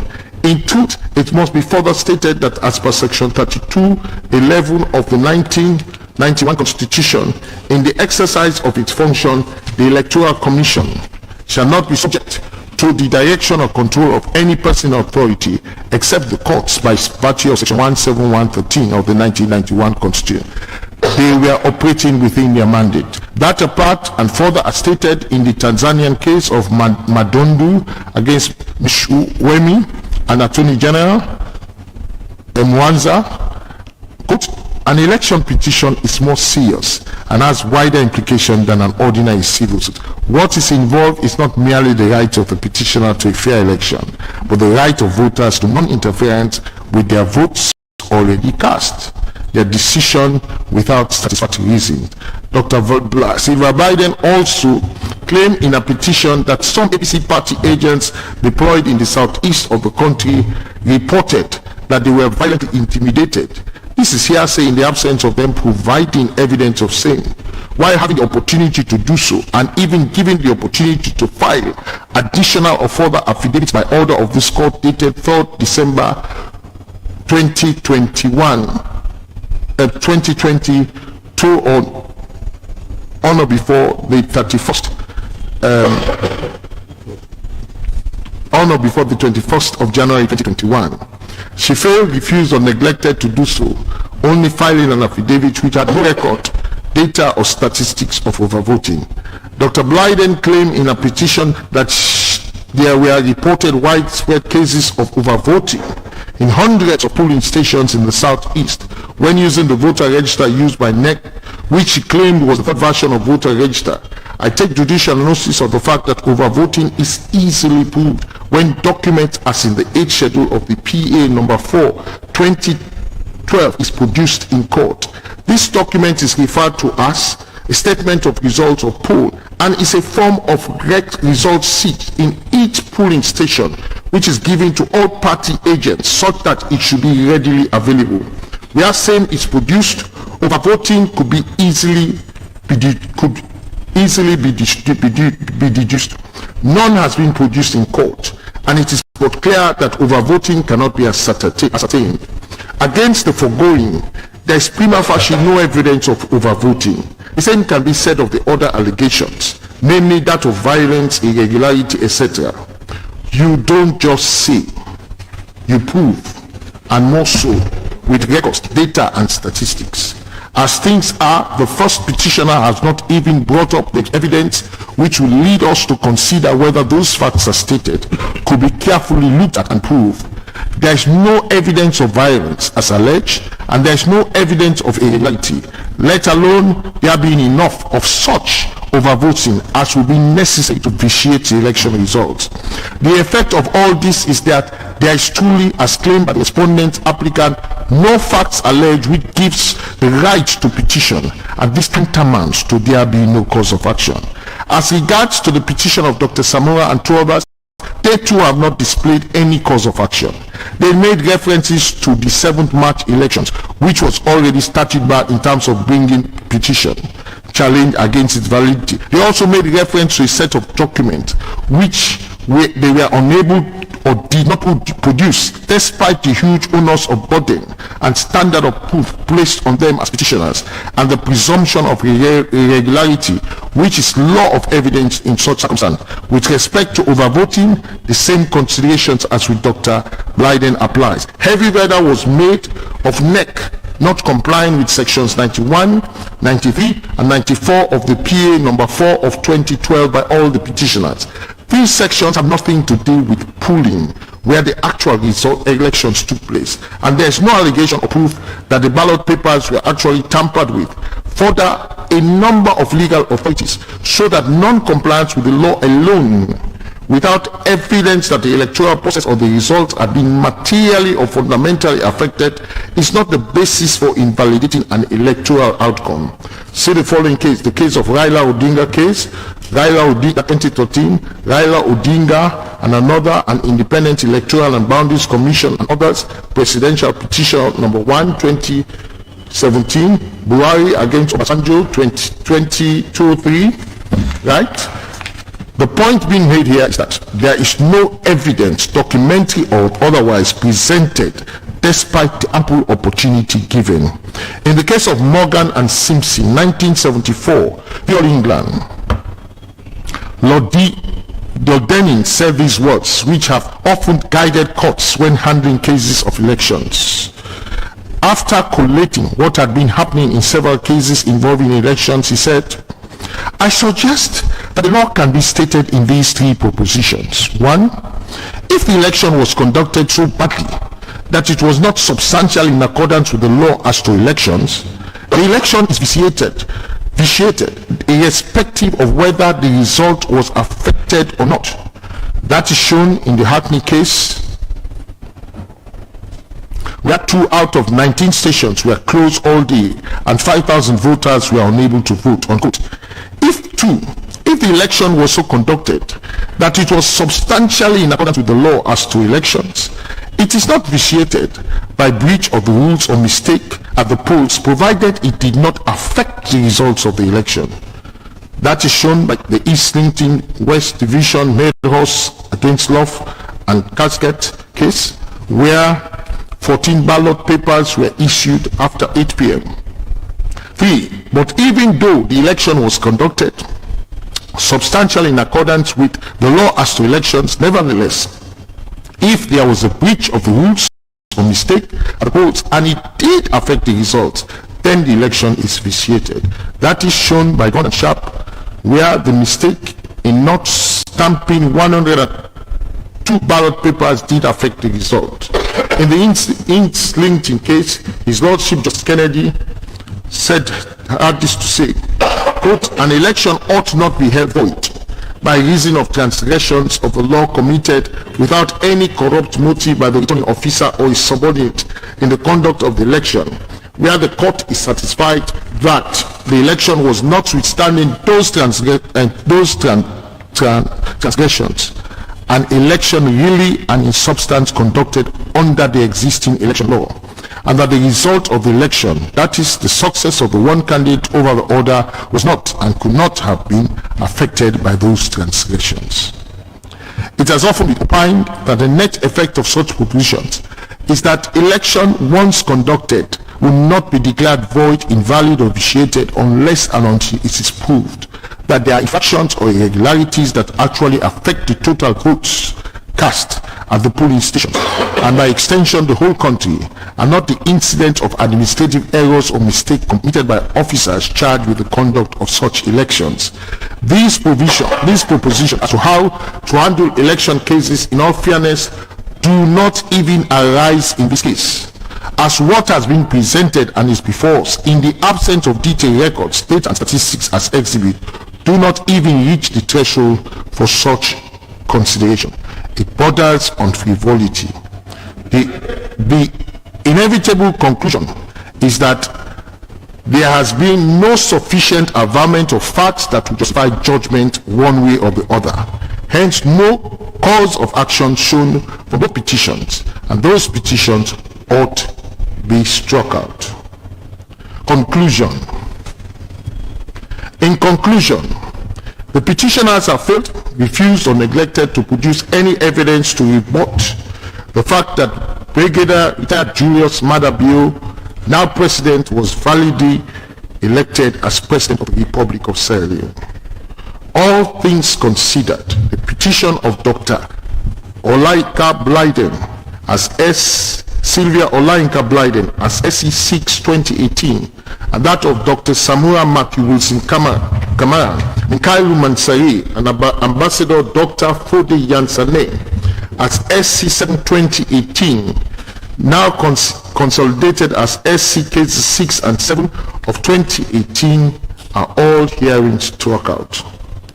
Predicated on the above, this court hereby declares that predicated on the above, this court hereby declares that the election of His Excellency Brigadier retired Julius Maada, the Sierra Leone People's Party candidate as President of Sierra Leone on the 4th of April 2018, following the 2018 presidential runoff elections held on the 31st of March, was and is valid.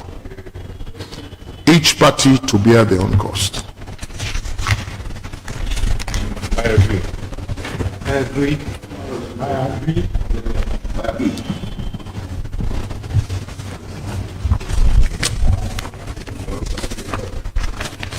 Yes. Yeah. My Lord, this is, in my view, a landmark decision in the sense that it marks the stage or a turning point in the legal history of this country. I will also describe the decision as being a momentous one. It's a momentous decision.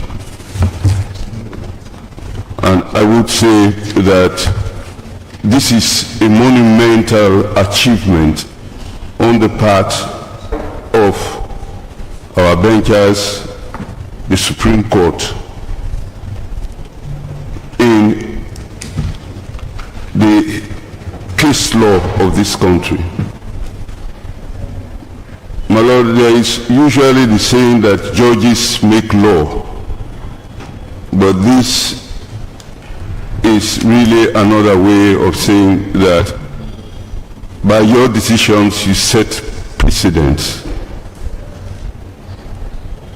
and in most cases also in interpreting the law, you set more precedents.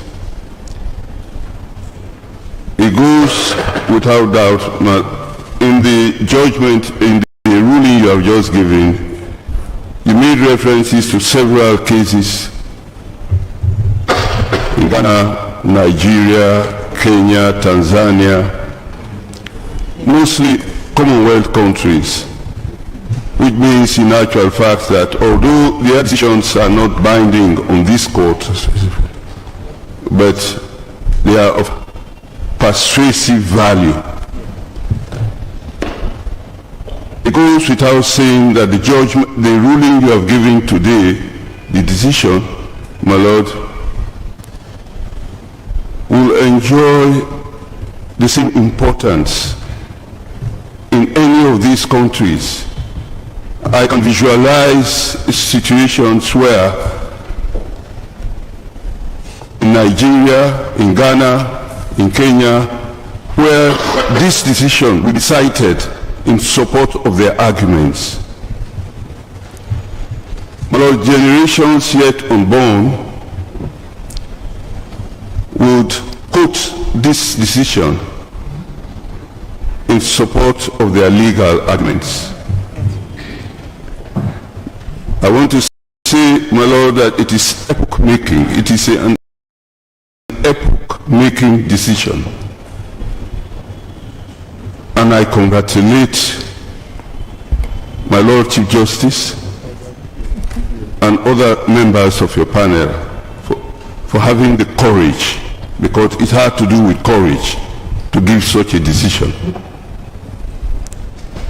Once more, my Lord, I want to assure you that my presence even in this court is indicative of the high respect and importance which His Excellency the President and his government hold this court.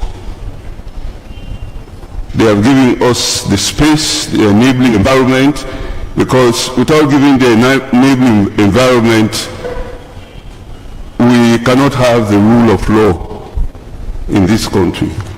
So that on their part, they want to assure you that they give every other support to the judiciary and to this court.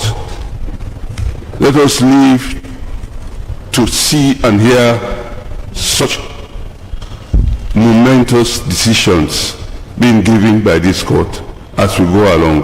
Once more, I want to thank you, your Lordship, and on behalf of the lawyers present here, probably on both sides because I'm easily the most senior in this court, I want to express our gratitude for the tolerance, the understanding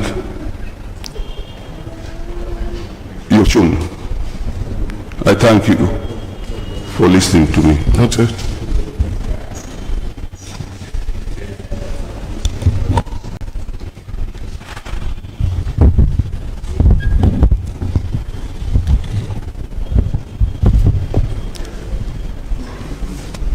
My lords, notwithstanding the sentiments already expressed by my lineage senior on the other side, and I, for whatever it is and whatever position or however my clients will see the ruling of the court, although I have certain clarification to seek from the bench. It has been a very long journey, 3 years to this ruling. We want to thank the judges for the long nights and the candles that they have burnt. However, my lords, in reading your ruling, I was a bit confused, especially with the references made to the instant petition itself, and on the basis that so many times that we have not been able to prove, or the petitioners have not been able to prove. I want to seek a clarification as to whether it was a ruling on the application made by my colleague on the other side, or whether it was a judgment on the substantive petition itself, because so many things was deliberated on the affidavit attached to the petition that we have not been able to prove. It says so, what it says. It says it's the application. I did not go into it. As my Lord pleases, I just want to seek that clarification, because many times, my Lords, you said we have not been able to prove. That is why I was a bit confused. But in any case, my Lords, I want to thank the judges of the Supreme Court for the work that they have done. Whichever way we might see the ruling, as compared to what my colleague is saying, we see it in a different light.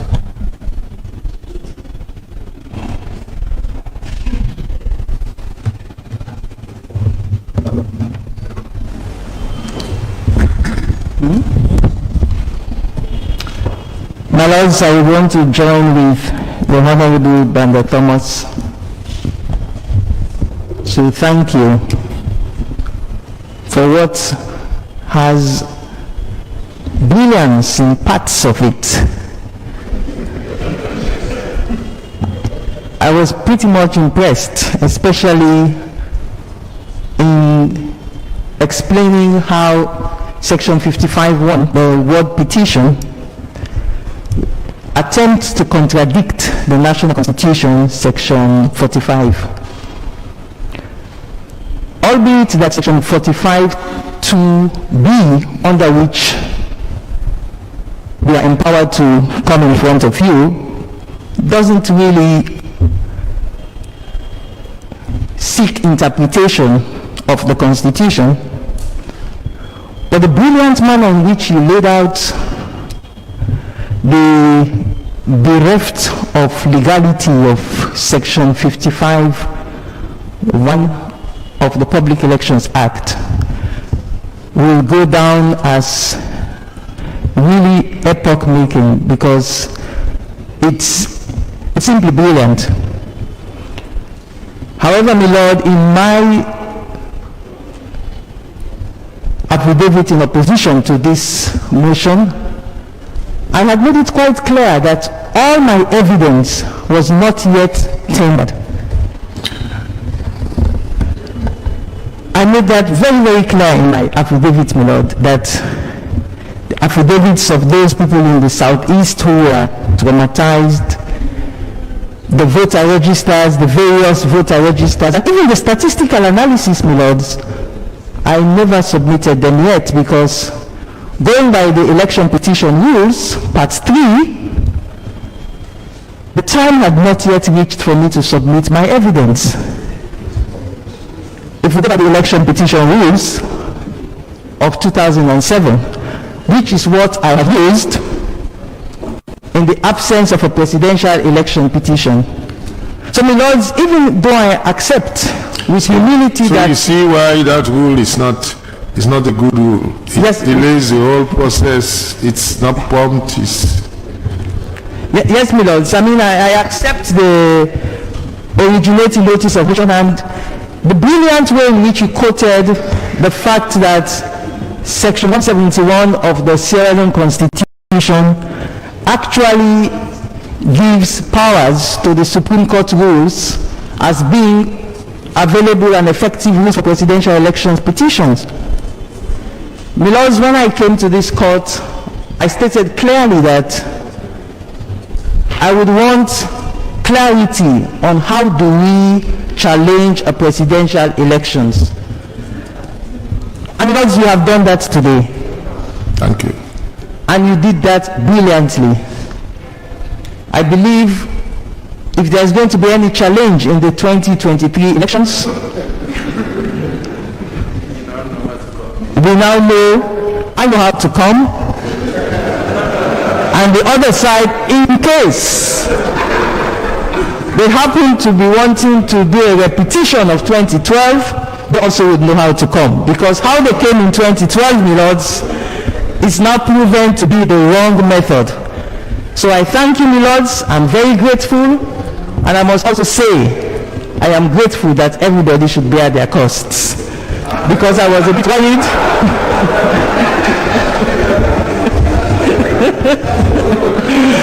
I was a bit worried about that segment, so I want to thank all of you most kindly for saying that everybody should bear their costs.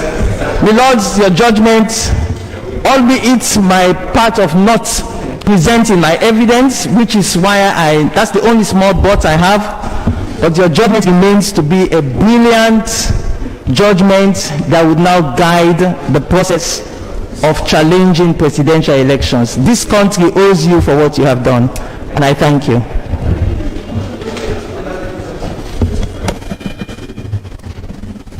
behalf of the first and second respondent, I think it's on. I think we want to thank you on behalf of the first and second respondent, and I also want to toe the lines of the learned Judge Bender Thomas on what he said. For us, this is a matter that has been like an albatross on our neck, questioning the propriety of what we did in 2018, questioning the entirety of the process. It is not just a matter of displaying judicial independence, that at least the court came to a conclusion and came out with a ruling on the matter. It also puts to rest some of the issues that have been out there that we did not do right or wrong. Also, we believe that the judgment went into details to talk about the approach to this court, which we've argued in the past, which has been a major contention. As we speak, the National Elections Commission is doing a legal reform, including its own laws, and I think this judgment will be very informative in moving that process. Additionally, my Lord, we believe that this judgment is not just landmark, but it comes with a clear directives that if you want to challenge elections petitions, you have to have sufficient evidence. We are just, however, a little bit disappointed considering how much we have spent on preparing, coming to court, hiring lawyers, that we did not get costs. We are hoping we'll get 5 billion today, so that the petitioners will have given us something. My lords, you will observe that all throughout this hearing, I sat here all throughout, quietly listening, and it did not come cheap on behalf of my client. They have to pay really a lot, and it's coming from their independence. And today we see that you try to establish, and that is one thing that we appreciate of the judgment, when you said nobody should tell the first and second respondent how to conduct their business. It goes to the heart of why they are called NEC, National Elections Commission, and the purpose for which they are created. So we appreciate the fact that this ruling is out and it becomes a precedent in the justice system, and we hope that all of us will learn from it. Thank you. Thank you.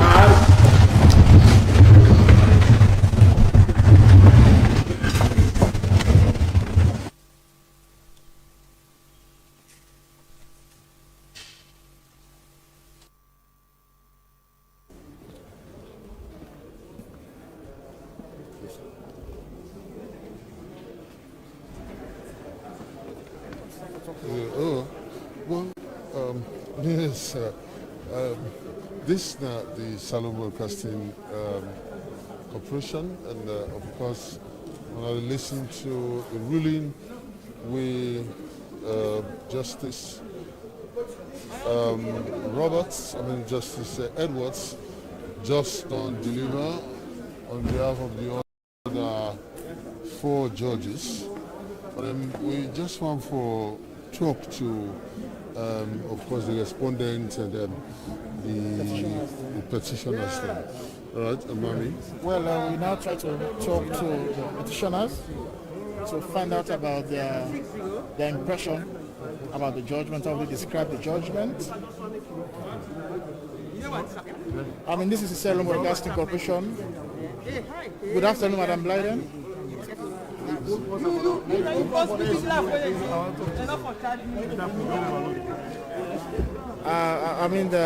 There's some hugging here between the petitioners and the respondents, the People's Party and the petitioners. You can see the friendly atmosphere. It will tell you that they were not holding machete against each other. This was a legal fight, a legal battle that has just ended. It's more or less a battle between two political parties, and for which it appears as if they are friends, and they are now chatting and discussing and laughing over what has just ended. I would like to speak. Can I speak to you, Madam Blyden, on Sierra Leone Broadcasting Corporation? Yes, I would like to know. Well, I don't know who you are. You didn't... I am Sylvia Kamara from the SLBC. Okay. Yes. How are you, ma'am?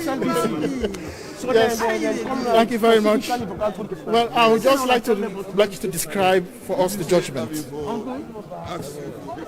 Lanson, how do you describe the judgment? But we disagree with it. I mean, but it's the Supreme Court. There's nothing we can do anymore. If it was the High Court or Court of Appeal, we will appeal. But so far, it was a ruling. It's not supposed to be a judgment. To me, it seems like it's a judgment of the entire petition case. And when you describe it as a landmark ruling, if Maada is validly elected, it means you have already looked at the petition itself, which you are not supposed to do. This was just an application to throw out. Just look at it. If you find grounds, you throw it out. You don't go into the merit of the case. Let me talk to Madam Blyden. Your impression, Madam? Well, just like I said, it's twofold. One, there are aspects of it that are outrightly brilliant. The way they analyzed how to approach the Supreme Court is brilliant. I have to give that to the judges. They have been fantastic.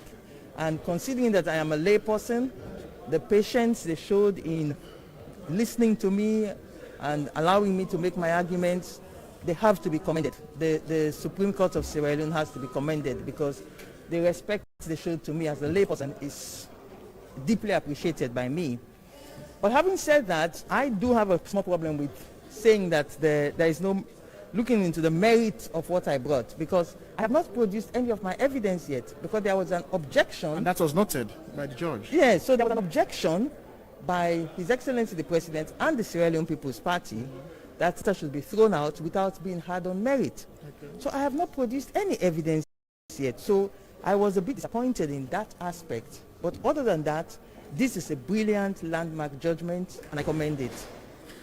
I just saw you. I saw you exchanging greetings with the respondent on the other side. We were thinking that this would have brought some tension between the petitioners and the respondents, but it did not happen so. Well, first of all, we are all Sierra Leoneans. Sierra Leone belongs to all of us, and I am a politician. They are politicians. And we have to show leadership in political tolerance. So frowning at one another doesn't send out a good signal to the rest of our followers and those who look up to us in our various political parties. So I think it is good that you journalists, you picked up on that. You saw me hugging Prince Harding because he's been a brother for the longest possible time. And the same with Napoleon as well. Okay. So I think that's leadership. You cannot be frowning because you have small legal difference of opinion. So I'm quite fine with them being in the green side and I'm being on the red side. Thank you for speaking to us. It's my pleasure. We'll now come over to the legal person representing NEC. How do you describe the judgment or the ruling? Well, for us, it's a very timely judgment. Like I said earlier, this is a case that has been hanging on our shoulders, and we wanted it off. And today, the judiciary has come out with a ruling which favors what we did, that we did it in the best possible way, and that we, as NEC, we followed the rules and regulation as laid out. This is the highest court of the land, and you have to understand. And so we're excited that the activities of 2018 have basically been authenticated by the interpretation of the law by the Supreme Court. In what way this detailed ruling would guide the proceedings or the conduct of NEC? Well, a lot. I mean, you had, it was basically a kind of directives as to things that were done and how they could be done. Issues of how you come to the Supreme Court with petition, issues of how you make claims, the process through which you come, and also the fact that as NEC we are an independent institution, therefore, the things that we do cannot be directed by an external body.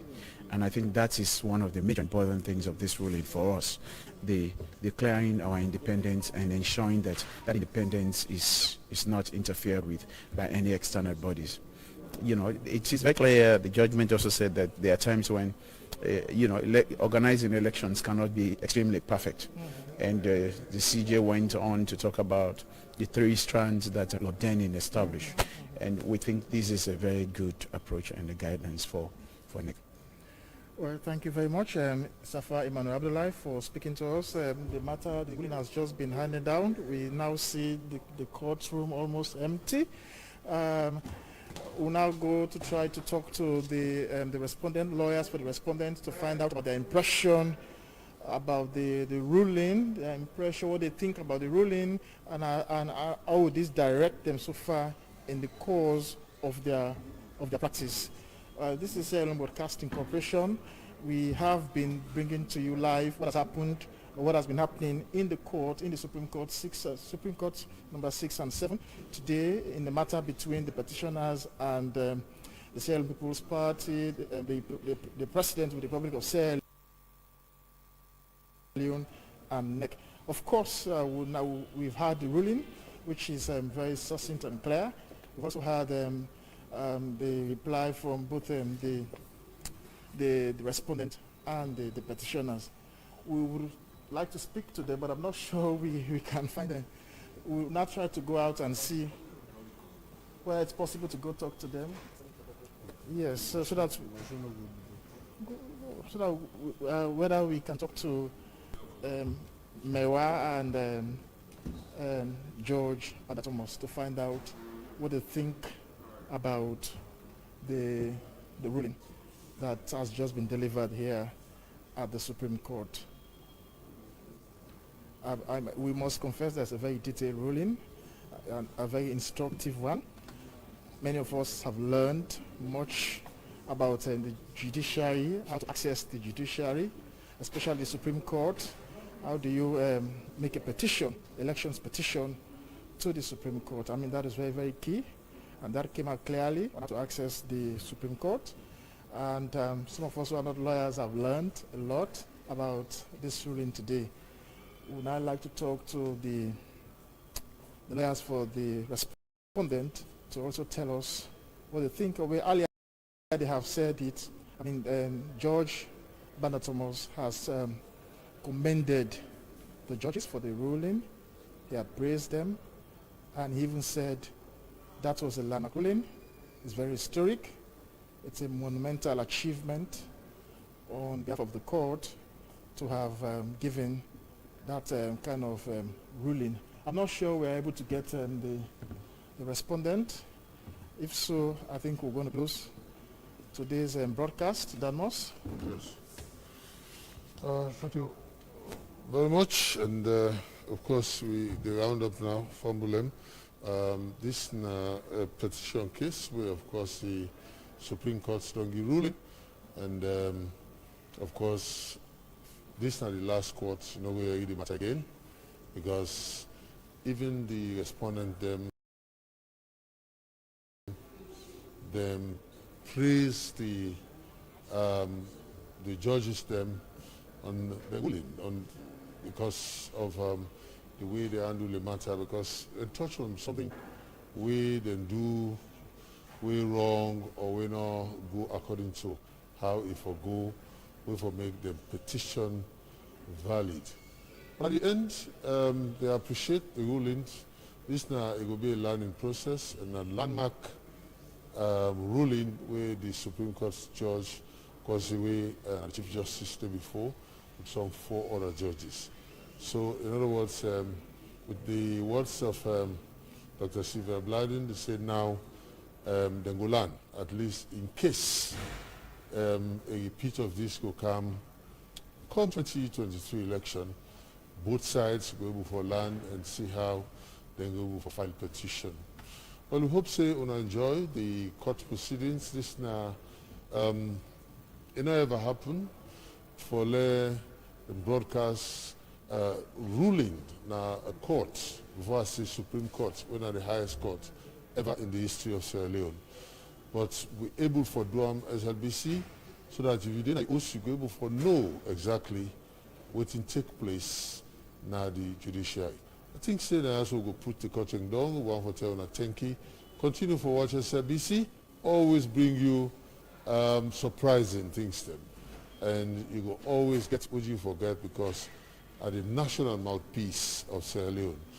Thanks to me cameramen them, of course I get David Williams, Suluku, of course again, and I get the technical man with Alex Sese, plus Eustace and other colleagues them we by the way support for making go broadcast this live broadcast from the Supreme Court of Sierra Leone. Until then, Mina Dan Mosi wishing a pleasant afternoon. Continue for watch. We'll go back to New England and we'll continue the day's broadcast. Thank you very much and bye-bye.